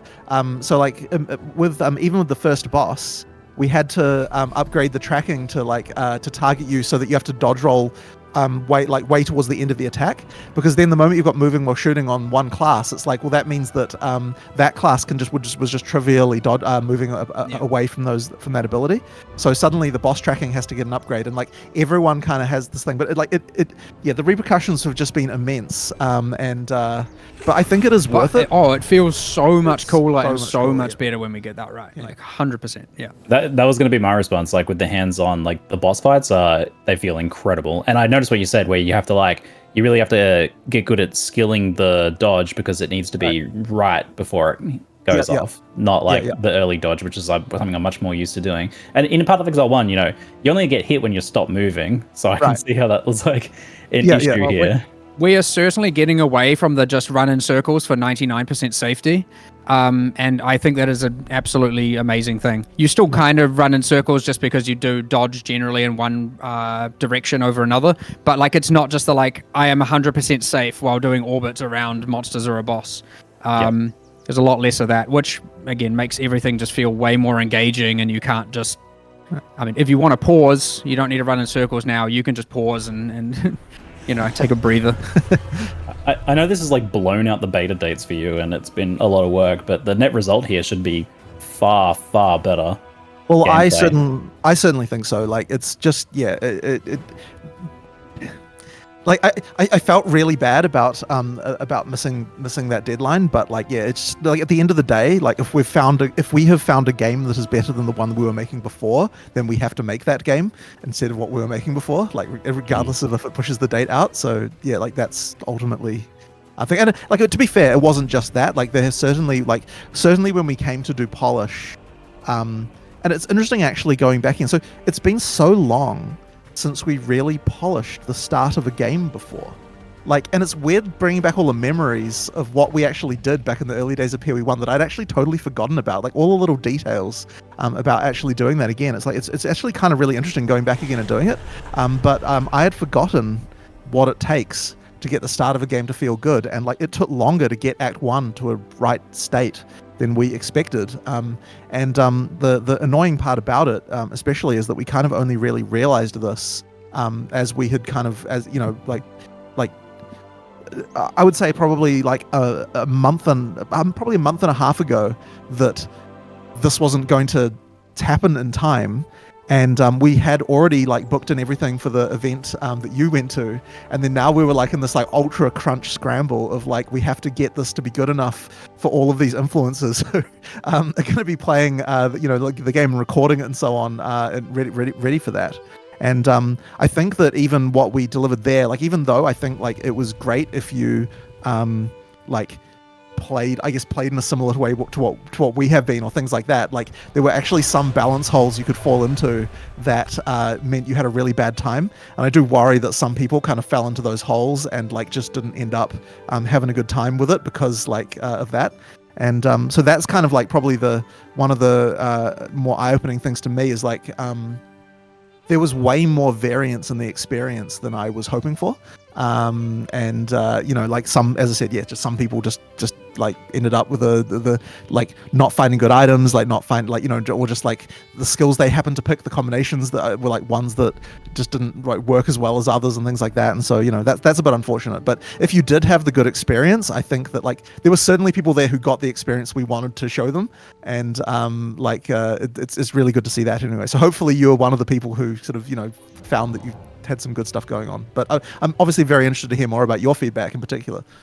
Yeah, that's the interesting question I kind of have from this, is that there's no doubt this is a very difficult game. Path of Exile 2 is very challenging, but myself and a lot of the other creators I talked to really enjoyed the way that the difficulty was done, and especially the boss fights I felt were incredible. I really, really enjoyed them, but it was very easy to see people who didn't have such a good time. Yeah. And so, where do you want to try and get this game? And how do you balance these two things? It is very hard, and I think that it's especially hard due to the fact that because the bosses have learnable mechanics, it's hard for me to go and have an objective play session on another class, because I already know the boss. And so that means that to actually find out. I have to watch people play who haven't played before, like play again, and that makes it really, really hard. So like even like I will, if the mechanics of the boss gets changed, I will then I will be dying, and like I think that's great. But once I'm no longer dying anymore, that doesn't necessarily mean there aren't still things that other people are gonna have trouble like learning or doing.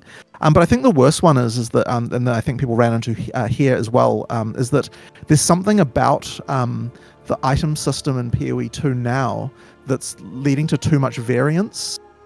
And we're actually, I was discussing with Mark before this what's going on there, because there's not obvious to me yet even why that is. Like the things like the amount of IPD you can get in a weapon and stuff like that, these are basically the same as what they were in PoE 1. We haven't really changed the mod pool very significantly.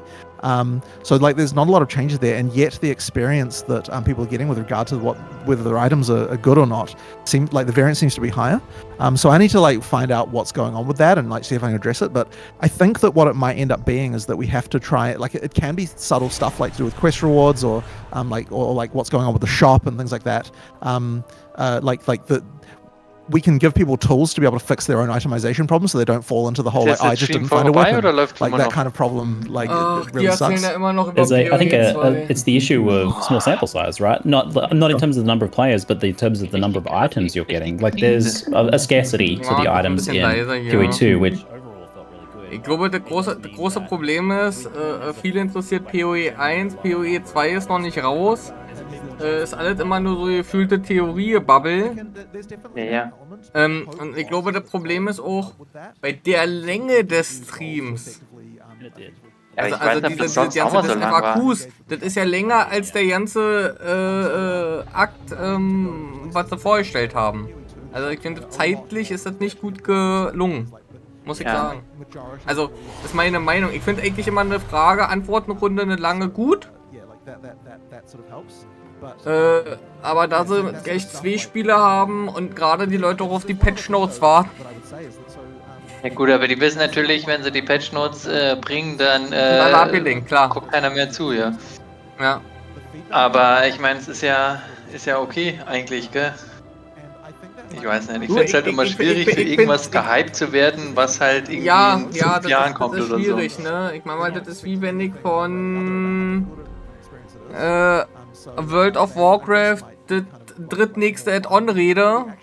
Ja, The War Within, ja, genau. Ja, ich meine mal, die kommt ja am wenigsten als nächstes, ne? Aber wenn ich jetzt irgendwie gefühlt von einem Add-on rede, was erst in 2 Jahren kommt und ich sag mal, hier hat er ja auch am Anfang gesagt, dass sich das halt verschiebt, ne? Ja, und das ist ja auch nur die Beta, ja. Und das Ende des Jahres, also, ja. Ja, schwierig. Und wie gesagt, ich mach gleich wieder lauter jetzt, aber das ist, man wartet einfach jetzt nur, bis die Patch Notes endlich mal kommen, ne? Ja, ich spiele jetzt erst noch was anderes, gell? Aber ich will... That mindset where you have like things like you mentioned, having some gold so that the safety net can be items from the shop. Ich würde mir das gerne mal myself and a angucken. bunch of the other creators kind of discussed at the event was the idea of like having a slow passive fast charge generation so that Und dann muss ich zumindest noch mit players who are struggling in a boss fight fertig play machen. defensively and slowly get fasts back that they can use to keep it stay alive. I certainly agree that what I don't want to do is a change that will push the top end up either, because the top end I think is fine. Like you can definitely feel powerful if you get good stuff. Like there's video footage that that I've seen of people killing some of the bosses, like still actually just like 10-second boss kills because they upgraded like to their bow or mace or whatever to like something like with an alk that was very juicy, and, like things like that going on. So the top end is still absolutely possible to like really annihilate shit, but it's that bottom end, like people falling into holes, that that I'm concerned about right now. It's a fascinating like design problem to approach. Right.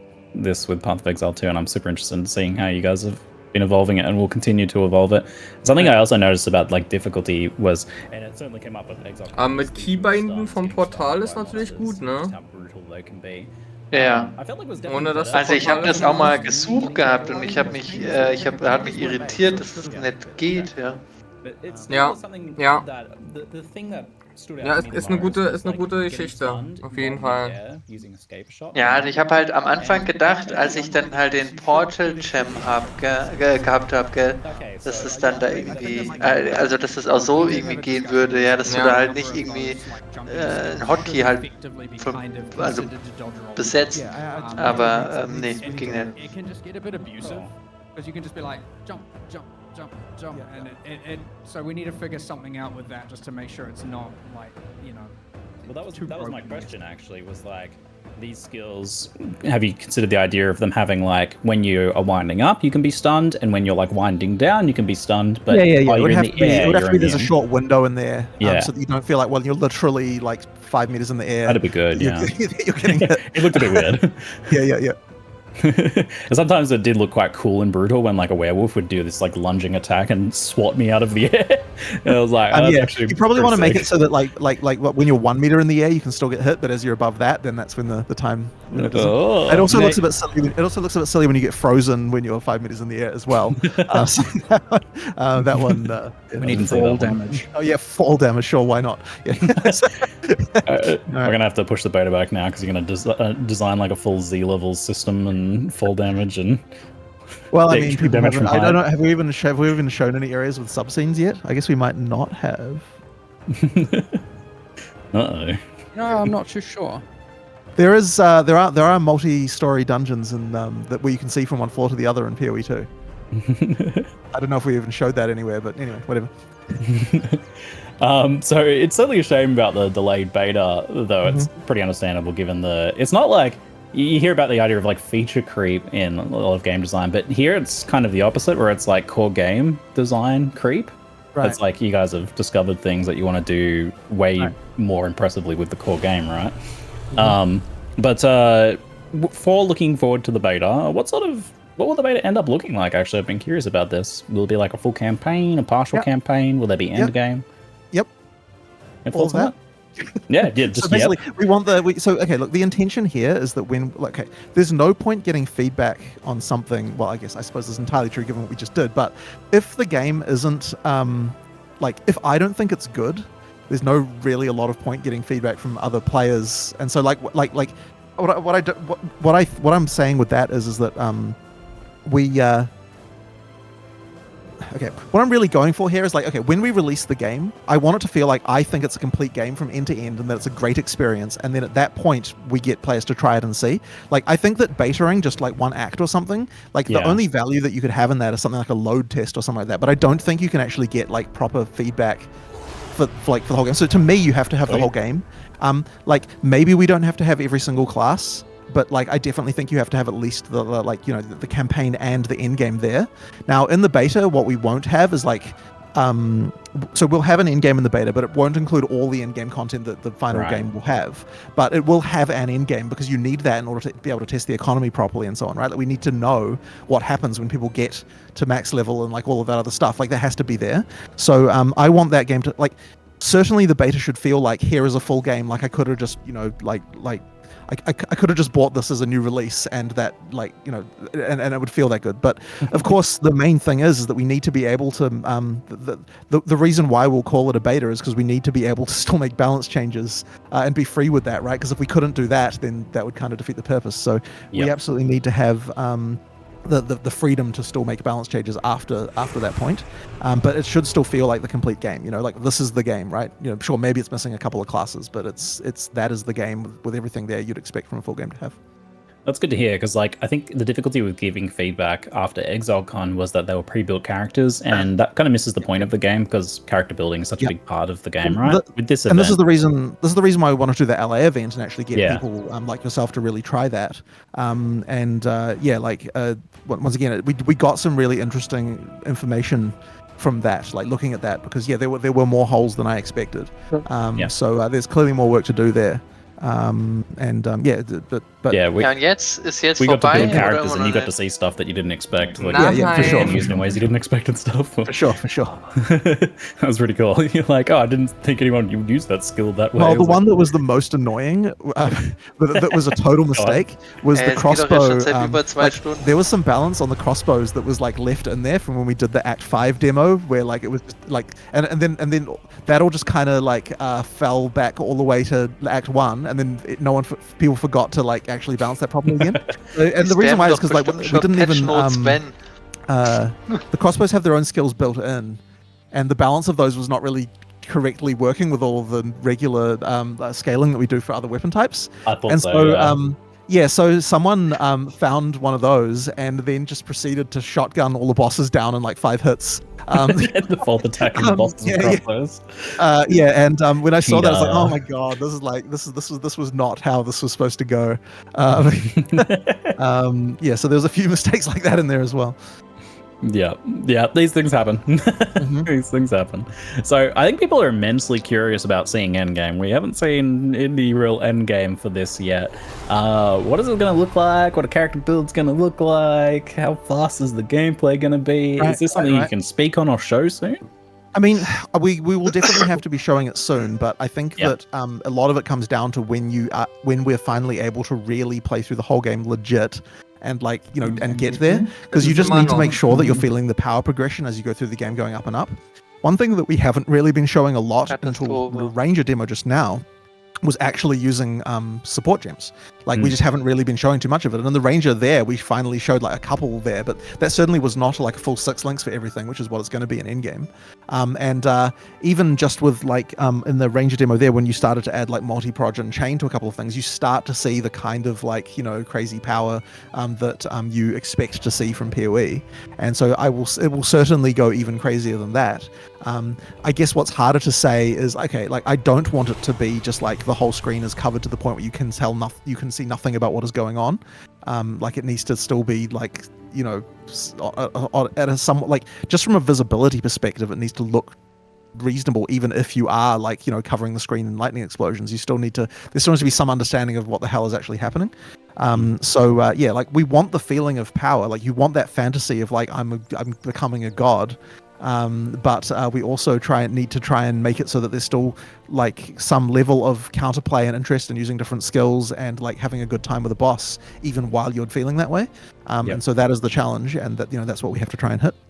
I look forward to seeing how it plays out, because if I have any fear, it's actually that like you lose some of that impactful moment-to-moment gameplay that you're actually starting to capture with the earlier stages of the game. Yes. Well, that is a concern, and what I want to try and not have. Like, I do want the boss fights to still feel very engaging, and I still even want, like, even in maps, I still want it so that there are sometimes white monsters where you're like, I have to do a bit of counterplay against this. Like, that to happen just sometimes. Not all the time, but just sometimes that can kind of happen.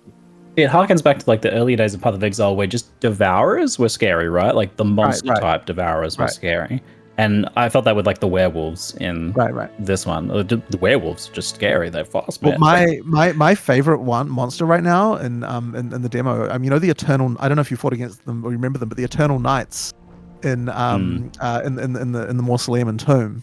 The ones that have a shield, that they're just walking forward with a shield up, and if you hit them, then they shoot a projectile back at you. And so you have to find a way. So you have to find a way to kind of attack them without attacking them from the front, because they've got 100% block there. So you either attack them with an AoE skill from behind, or attack them from above, or like use a degen or something like that. There's like some kind of counterplay there.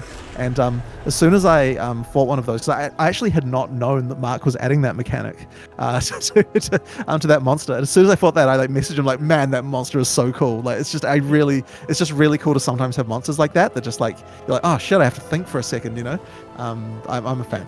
Just specifically in that case, you when something is blocking, they still take stun damage, so they can still get stun them. You can stun them out of it. Good. But you can also walk up to them and they start attacking, and then walk back and then attack them. And then he'll have a moment in his animation where the shield goes more out like that, and then the blocking is disabled. Right. I didn't figure that out. Yeah. but also, if you use lightning arrows, you can like AoE them from behind, or there's the poison burst, which will poison the guy even though he didn't take damage from the hit. And like there's so many ways, but it's like kind of interesting to have stuff like that.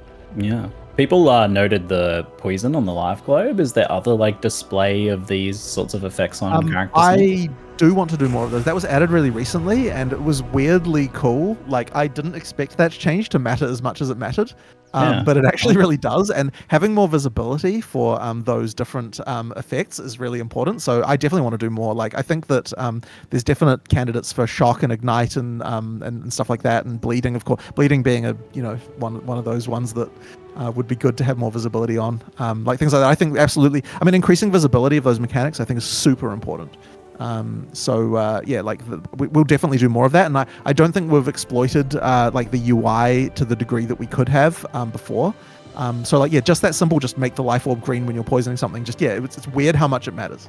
So I also noticed enemy mobs had better signaling of their effects as well, like a shield if they were protected or whatever by certain things.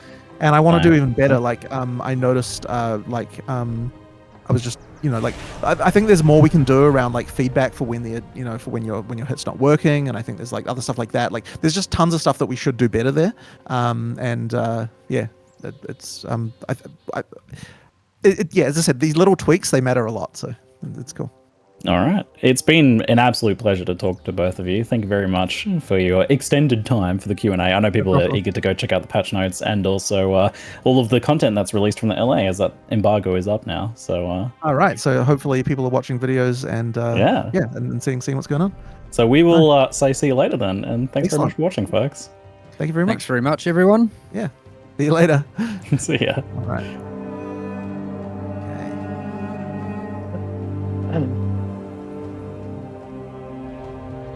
Okay. Nee. Ist vorbei? Geschafft? Ja. Jetzt habe ich aber ein anderes Spiel gestartet. Muss jetzt hier wieder raus, oder was? Nein, ich bin jetzt erstmal Content Update. Necropolis. Was meinst du mit Content? Du willst Patch Content Notes. Update? Patch Notes. Ist da? Ja.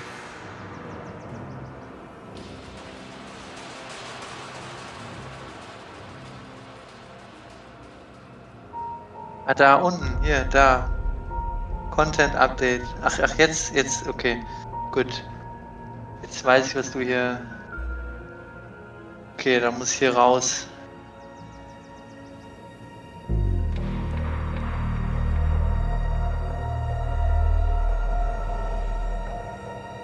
Oder mal größer machen hier.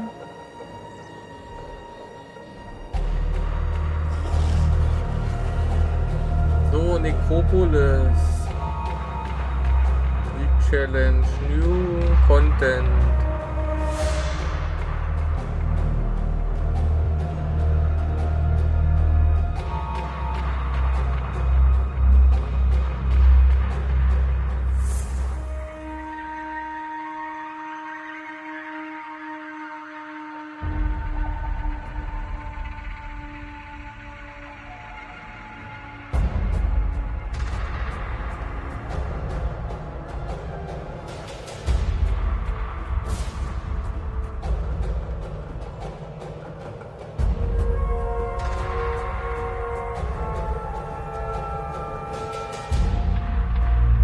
Deckstiles von 20. Exalted Orb, Regal Orb, Divine Orbs, Staked Deck und so weiter. Ja, das habe ich in dem einen Teaser schon gesehen, dass Divine Orb 16 war. Haben sich die Leute schon drüber lustig gemacht, dass es nur bis 16 geht. Minimap Icons for Strongboxes. Na, das war in einem Teaser. Ja, ich auch gesehen. Hier Pantheon Power, dass die da sind, alle, also für immer noch.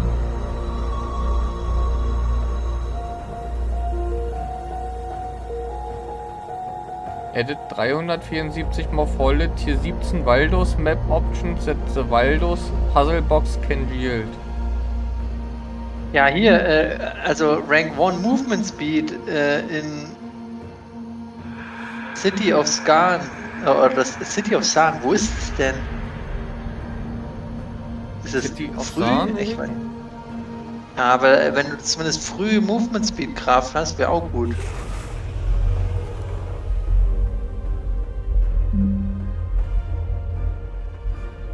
Ja, okay.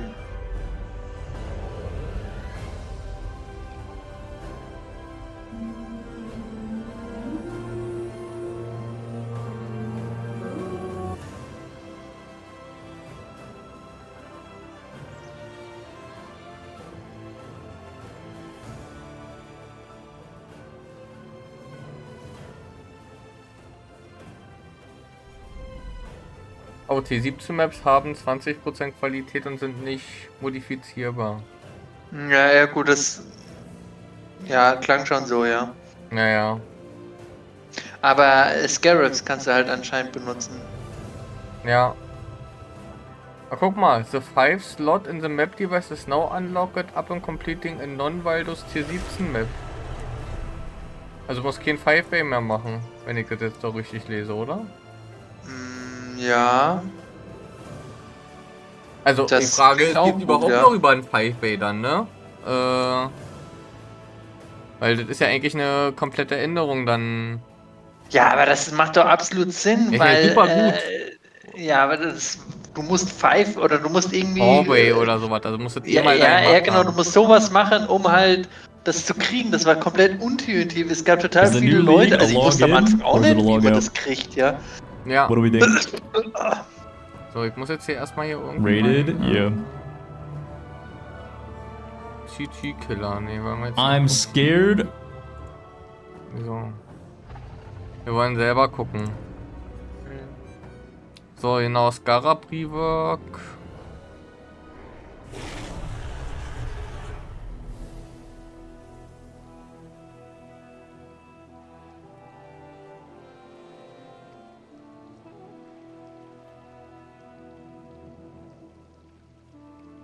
Aber mit den Skarabäen, das muss man sich, glaube ich, dann nochmal echt genauer angucken, ne, wenn das richtig draußen ist.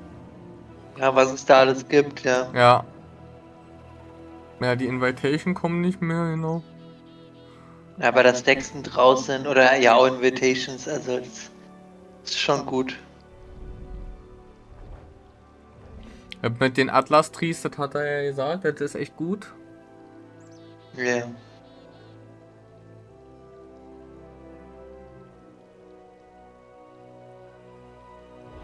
Ach, und 20, also Scarab Stack Size 20 ist auch gut. Das ist auch sehr gut, ja. Mit diesem Atlas Keystone Passive, mit diesem, dass das die Liga beeinflusst, ist eigentlich gar nicht so schlecht, ne? Weil da können sie jede Liga switchen. Ne? In jede neue Liga können sie da irgendwas Atlas-Passive Cooles einbauen. Ja, das stimmt. Ne? Oh, Seven's Gate wurde removed. Growing Hordes, All Hands, Stream on Conlub, Grand Design and Wandering Pass. Wandering Pass ist auch removed. Ja, das haben sie ja schon angedeutet Ja, gehabt. ja, mit den neuen anderen, genau.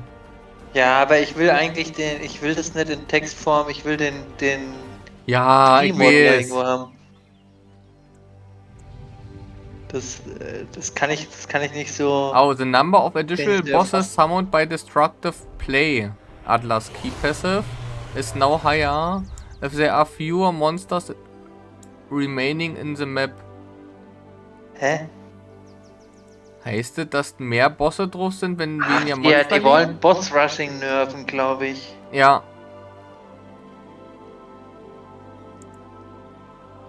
Na gut, neuer Notable, Blub, New Scarab Cluster, New Scarab Cluster, New Scarab Cluster.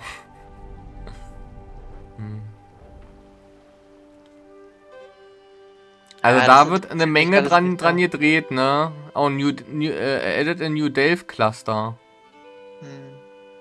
Provides Ja, das veins will ich will das, ja. in your maps ja, ich contain brauch den doomed Baum. spirits. Naja, klar. Causes red beasts in your maps to have a 50% break free beasts.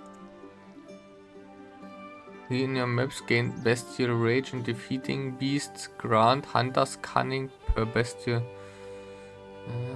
Ja, Maps, okay, na, mal gucken. Also, ich glaube, wie gesagt, das muss man sich dann angucken, wenn es dann da ist mit diesen ganzen Passiven. Das ist, da steht zwar jetzt hier mega viel. Ich glaube, da kannst du erst richtig fassen, wenn das irgendwie da ist. Warte mal, hier Conqueror. Ja, das meine ich ja. Du hast halt, die haben ja auch gesagt, dass die Chancen für League-Content halt massiv erhöht haben, gell? Ja. Also, dass du dann halt also viel besser Target farmen kannst. Ja, Conqueror Atlas Maps, ne? Also hier dieser Mode. Hat jetzt 100% Increased Chance und vorher war 30%. Das ist ja auch mehr. Das ist schon viel mehr, ja. Das ist deutlich mehr. Amplified imprisoned your maps.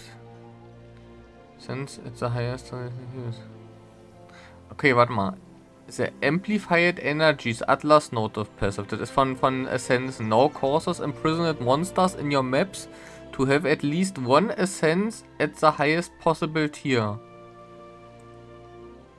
Also du hast immer eine Essenz von dem höchsten Tier drin, oder was? So verstehe ich das jetzt, oder? Könnte sein. Und vorher war previously Essences found in your maps are a tier higher. Aber wenn du immer eine Essenz des höchsten Tiers drin hast, dann hast du ja ständig irgendwie Horror, Insanity, Blabla Keks, ne? Würde ich jetzt denken. Ja, warum? Die kriegst du doch nur, wenn du corruptest. Wenn du corruptest, ja. Achso, dann hast du immer, aber dann hast du immer wahrscheinlich eine Shrieking, ne? Shrieking war das höchste? Eigentlich ist Defining das höchste. Defining, da hast du wahrscheinlich immer eine Defining dabei. Immer. Immer eine Defining. Aber die hast du vorher gar nicht gesehen, eigentlich nur, wenn du es corruptest. Wenn du corrupted hast, ja. Und jetzt wirst du immer eine Defining dabei haben. Und trotzdem wirst du noch corrupten. Zeug fände ich auch nicht schlecht, eigentlich. Ja.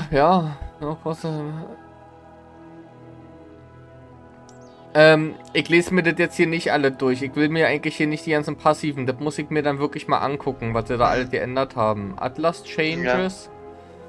Das ist noch wichtig.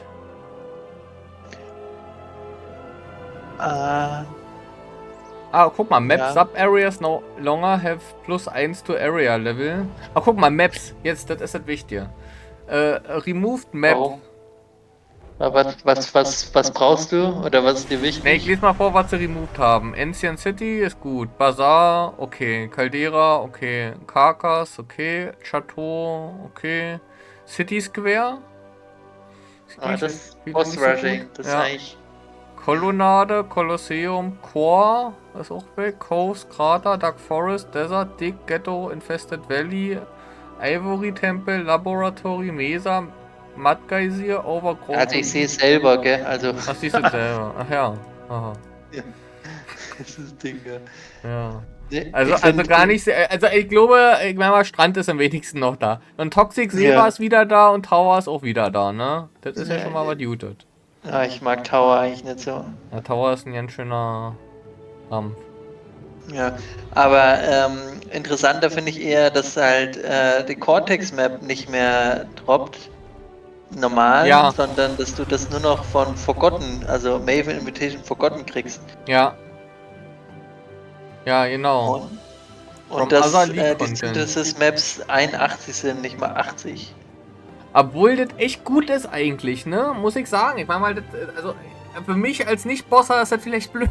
Da muss ich mich halt dran gewöhnen. Aber das sorgt ja dafür, dass du das machst. Ne? Ja, aber ich würde Maven Invitation jetzt sowieso auch viel öfters machen, weil du halt die einfach nicht mehr finden musst oder so. Ja. Also, da so eine Rotas laufen ist halt viel also sag mal, in SSF ist es halt ein Riesenproblem. Also vielleicht ist das nicht so ein großes Problem in Trade, ja. Ja, also was haben sie noch? Ist halt trotzdem nervig. Ja, die haben jetzt hier irgendwelche neuen Kirak-Sachen, da will ich auch mal gucken. Map Tiers Locations. Ja klar, dass die Map Tiers wieder Locations geschaffelt haben, ist ja klar, ne? Ja, aber alle Kirak-Mods sind verfügbar. Mirror auf Delirium kostet nur noch 7 Chaos. Also der hat ja vorher 10 gekostet. Ja. Naja, ja, weil sie ja das Dings rausgenommen haben, ne? Wahrscheinlich. Beyond kostet 5, das war glaube ich auch vorher das mehr. Mit dem Essenzen kostet 3. Ja. Das hat vorher auch... Wie teuer war denn das vorher? 3? Auch 3? Abyss macht 2 Additional Abysses, das ist glaube ich auch mehr wie vorher. Ich glaube vorher war es nur einer. Ne, ich glaube das war einer und konnten 2 sein oder so. Echt? Oder vielleicht stand da auch noch... Ich glaube da stand Contain Additional Abysses.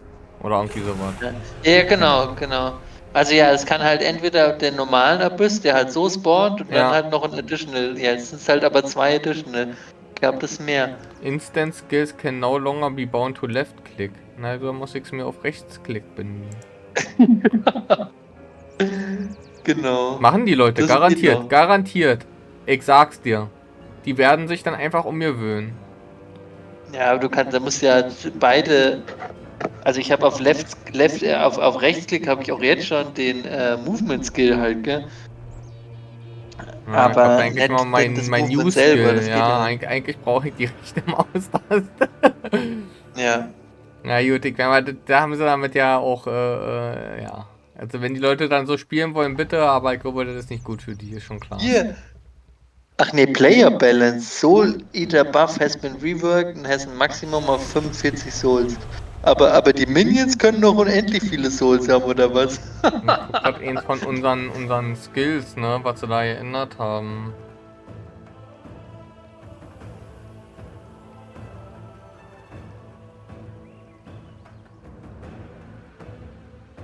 Frostblink of Wintry Blast, das war ja, dass du dauerhaft blinken konntest, ne? This spellcast time is added to its cooldown if triggered. Ja, also Ball Lightning of Static can no longer be used by Totems. Da gab es auf jeden Fall auch ein Bild, wo schon klar war, dass das verbuggt ist. Oh nein, Penance Brand. Wo ist es? Penance Brand of Dissipation. Now activates every 0,75. Vorher waren es 0,6. Das ist ja eigentlich mehr. Ist gut? Das ist mehr. Ist aber nicht gut, oder? Weiß ich nicht. Weniger besser, oder? Ja, weniger ist glaube ich besser. Und hat eine ja, ach so, ja, genau, weniger ist besser. Von Added Damage. Vorher waren es 65, also 15%. Weniger Grunddamage. Und weniger Scaling Up Damage. Und Pulse ist 30% more Damage with Hits, bla. Vorher waren es 60% more. Oh. Ich verstehe das nicht. Also gut, ich meine, die Stärke kam auf jeden Fall von dem extrem hohen Base Damage. Ja, ja. Aber ich verstehe gerade nicht 50% Effectiveness auf Added Damage. Ja. Ach, das ist wahrscheinlich auch Scaling. Na, ja, auf jeden Fall wird es schwächer.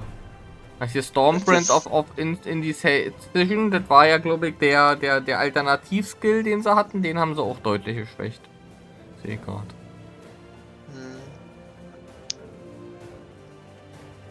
Oh, Raging Spirit haben sie auch genervt. Raging Spirits Melee Attack no longer naturally gains 0 bis 38% more damage as it levels. Oh, krass. Ich glaube, das ist für ein SRS nicht so geil, ne?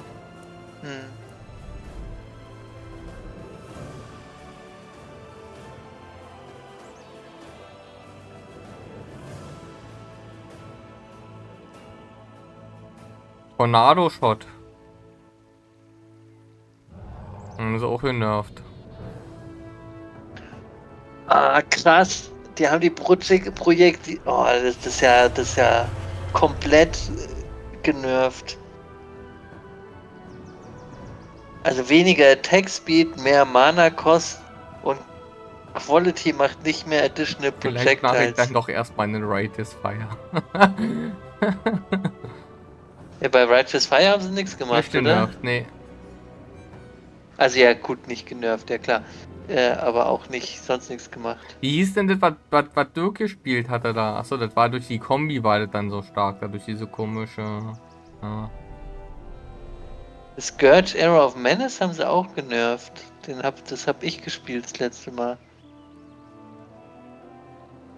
Wird hier alles genervt. Unique Item Changes. Ralakesh. Geben dir Sentinel of Radiance haben sie auch genervt. Ralakesh geben dir keine 30% Movement Speed mehr. Und was sonst? Nicht. Einfach ersatzlos gestrichen. Ja. Das finde ich nicht gut.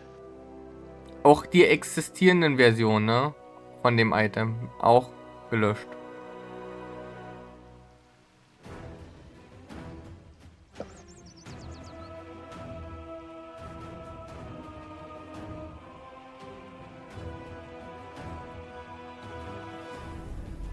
Ja, aber das hättest du vielleicht auch anders lösen können. Hä? There are now 3 tiers of additional elemental resistance during effect suffixes. Ach so. Modifiers on flasks. Ja, das habe ich auch schon gesehen.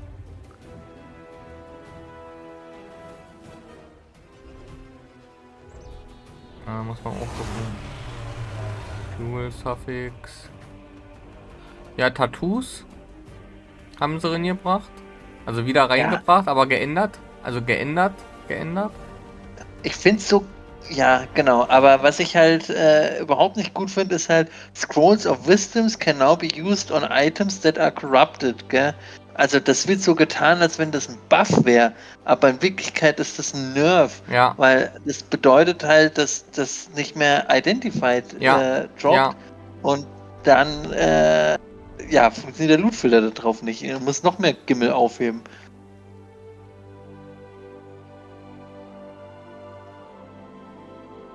So, Divination-Karten. Achso, ja, dass die Ruby, Sapphire, Topaz, Flask anders gemacht worden sind. Das Gut, Ruthless haben sie ein bisschen was geändert. Monster Balance. Oh, Cycling Damage Reduction has been reworked and is now Adaptive Resistance. Monsters will become resistant to the highest damage type taken.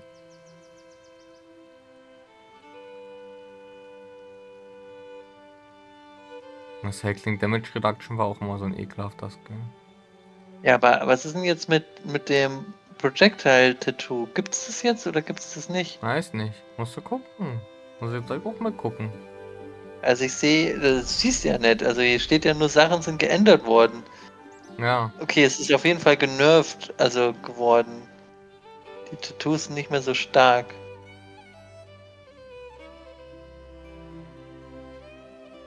Also ist ja komplett genervt worden. Ist ja super schwach jetzt. Rare Monster Item Bonuses Mechanics are now rarer. And the following item bonus mechanics have been removed. Items dropped are converted to gems, converted to scarabs, have all white sockets, dropped duplicated, give experience, okay, gem experience, quest reward changes, user interface. Items dropped are converted to scarabs, haben sie removed. Okay.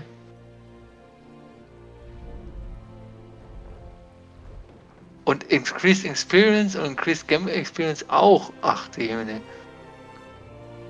Ja, interessant. Interessant.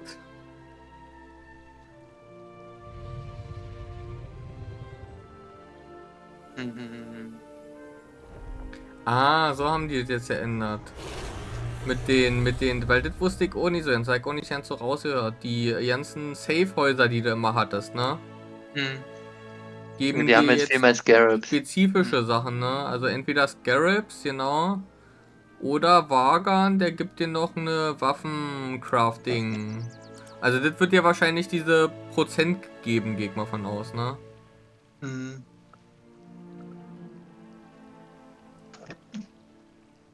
Ja, das werden die Leute ja auch hoch und runter farmen, Katharina wahrscheinlich dann, ne? Wegen dem. Ja, aber es ist halt völlig unklar, was die Droprate ist, gell? Also ist es 100% oder nicht? Ja. Aber du brauchst ja auch eine Weile, bis du Katharina freigeschaltet hast, ne? Ist ja jetzt nicht so, dass dir das hinterhergeworfen wird. Also so fand ich das zumindestens. Yeah. Fix the bug where stitched spires were affected by monsters fire additional projectiles. Das war ein Bug?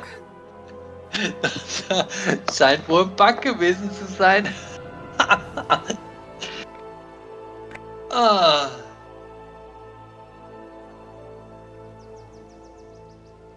Ich glaube, die Bugfixes muss man sich auch durchlesen, ob da irgendwelche Sachen dabei sind. Ja, ne?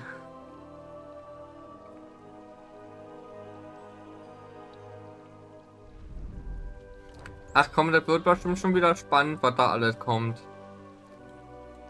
Ja, also es sieht auf jeden Fall so aus, als das, was halt vorher Also zumindest, extrem dass man mal stark war, spielen ist könnte, halt ne? genervt worden. Ja, aber zumindest, dass man es trotzdem mal spielen kann. Ja, ja. Ah, guck mal, hier, warte mal. Bis 3.24, das wollte ich mal nicht. Eine Standard, Hardcore, Solo Self und Ruthless Variation. Und was? Ne, die existieren. They have the same core mechanic and items. You can create private league versions of this league with mods that make the game harder. Okay. Okay, 40 new challenges. Und 8 neue Challenges, Ruthless Necropolis. Ja, den Atlas-Tree haben sie aber noch nicht angepasst. Also zumindest den man jetzt hier über die Seite halt aufrufen kann. Ach, das hätten sie aber auch mal machen können, ne? Den Atlas. Ach nee, den muss der ja nicht anpassen. Ist der Atlas? Nee, der ist ja auf alle. Der ist ja auf alle immer frei, ne? Auf alle freischalten. Auf alle. Auf alle Charaktere, meine ich. Der Atlas-Tree ist für alle Charaktere, richtig? Ja. Aber ich meine... Mit dem Passiven ist aber gut, ne? Mit den 3 Dingern, also das ist natürlich super. Ja, also man hat dann halt irgendwie man kann da ein bisschen immer hin und her machen. Boss Rush oder so Ja, und dann vielleicht Light oder so und dann noch irgendwas anderes, ja, was man immer halt auch spielen will und so. Also das letzte Mal, ich hatte halt das Problem, entweder ich will halt irgendwie für Bosse was machen, also ein SSF, oder ich will halt Magic Find machen und das sind halt fundamental unterschiedliche Bäume, also das ist schon gut. Master Mission Selector System, putting significant more power into Scarabs and Atlas Tree. Earn 1 Haar in the... Aber ich würde sagen, dass jetzt an den Endgame-Mechaniken ist halt extrem viel gebastelt worden, aber jetzt, was die Charaktere angeht, da eigentlich relativ wenig. Also, habe ich jetzt eigentlich zusätzliche Character Power durch die Liga-Mechanik eigentlich gar aber nicht, was oder? ich fragen wollte ist, kann man immer noch einen Nico-Scarab jetzt haben oder nicht? Ja, doch. Warum denn nicht? Den kann man noch haben, okay. Ja. Ja, weil jetzt da halt irgendwie nicht so richtig rausgekriegt, weil du ja nicht mehr jetzt manuell da diese Mission blub da kriegst. Ja, aber das hattest du doch vorher auch schon. Ja, da konnte ich es über einen Scarab machen. Ich wusste nicht, weil sie jetzt so viel mit Scarabien ändern, ob das immer noch da ist. Ja, aber ich weiß nicht, was jetzt die unterschiedlichen Skarabäen können, weil die haben ja dann 5 verschiedene Tiers oder so. Ja, das weiß ja keiner. Ja, aber ich hatte jetzt vorher die Ascendancies gehabt, da hatte ich ja quasi Borrowed Power. Aber jetzt habe ich gar keine Borrowed Power, oder? Also. Außer jetzt halt Crafting mit den komischen Sachen, aber ich habe jetzt nicht. Ich habe jetzt nichts, was meinen Charakter stärker macht. Ja.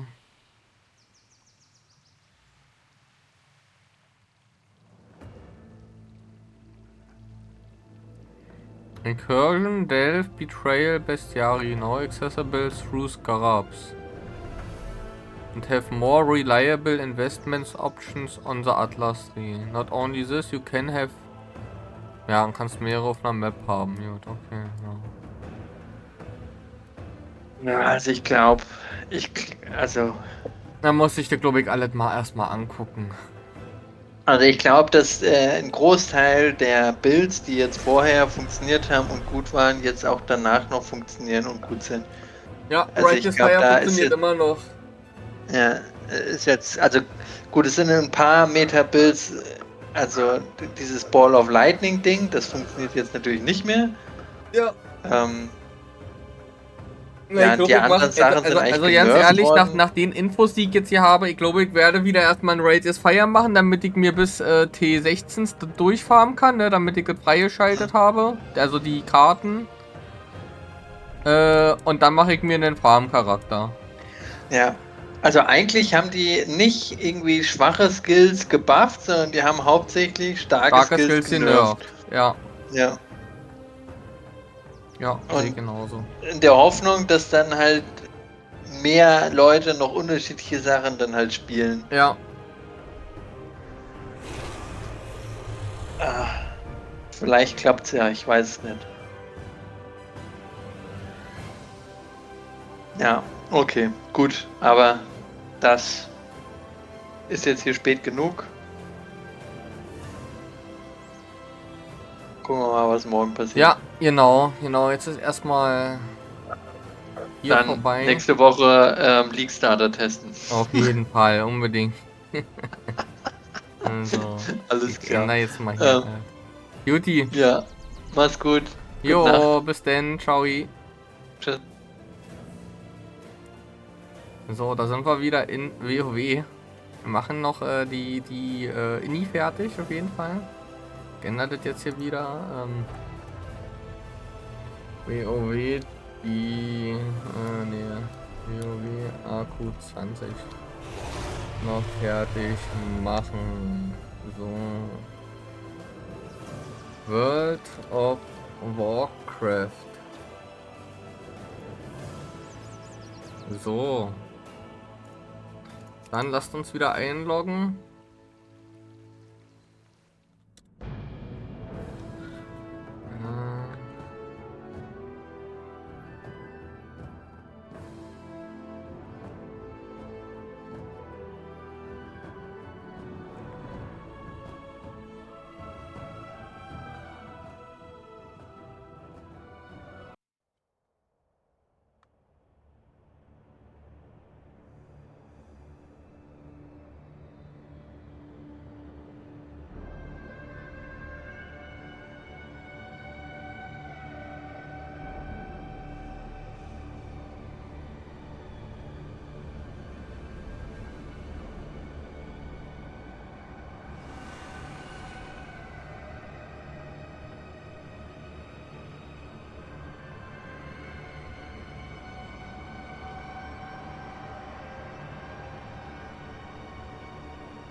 So, dann.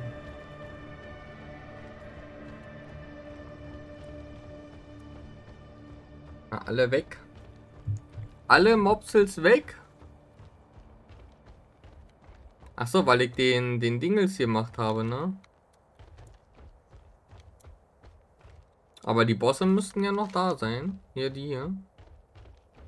Weil ich den Osirian schon weg habe.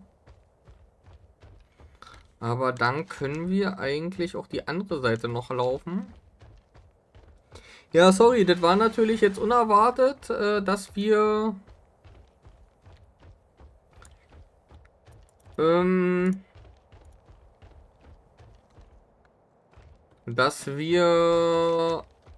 jetzt den PoE-Stream hatten.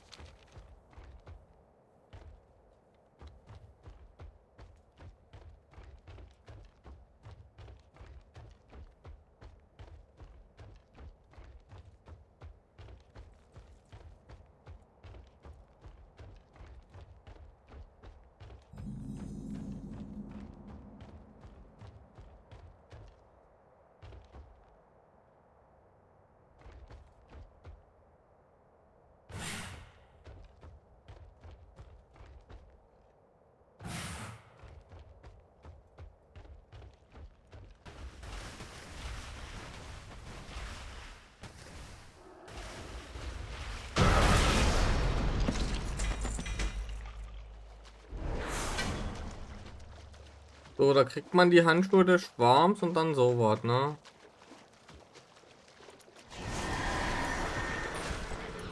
Da war ein Schlüssel, haben wir auf jeden Fall.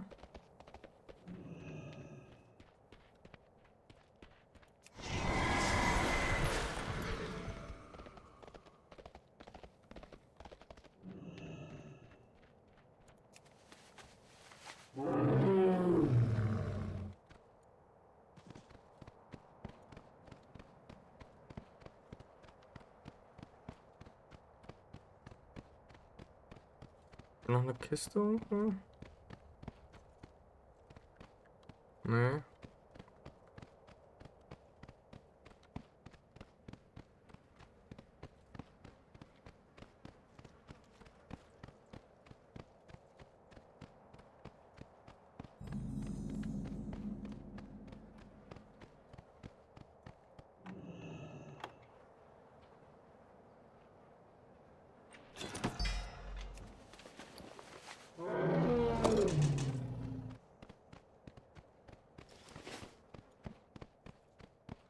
Ach, mein ATT ist nicht mehr da. Schön. So.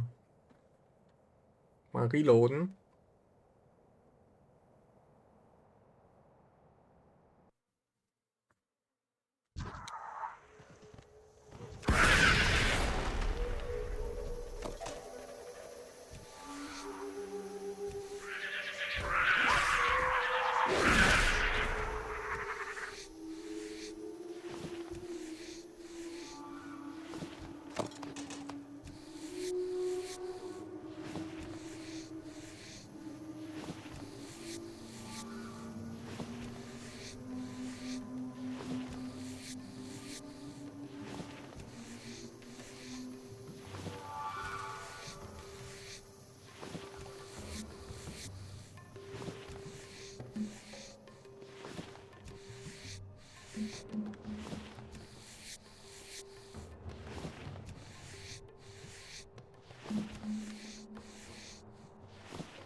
So.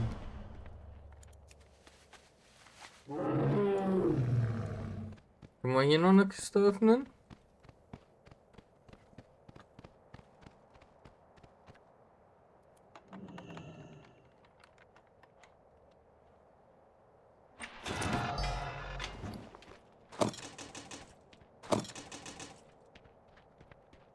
Und dann können wir rausporten.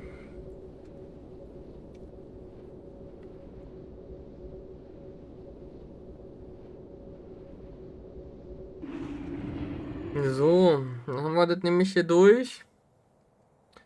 Ja, wirklich weit sind wir ja wieder nicht gekommen. Ihr sagt, PoE-Stream hat uns dann leider so ein bisschen die Zeit gestohlen. Aber war natürlich interessant.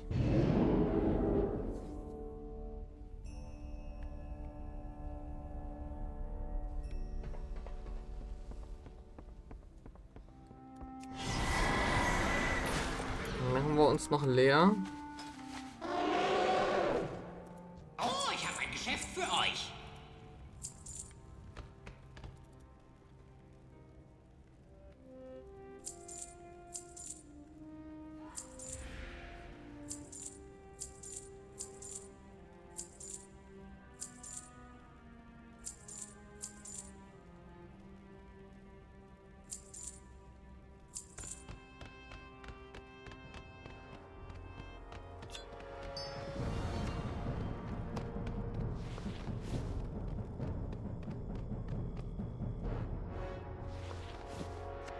So machen wir halt einfach mal so.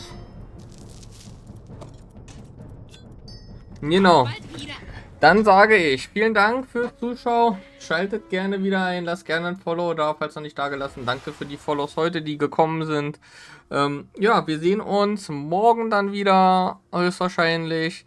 Ich bedanke mich nochmal. Gerne auch mal ein Like und ein Abo auf meinem YouTube-Kanal da lassen. Und dann sehen wir uns. Bis denn dann. Ciao.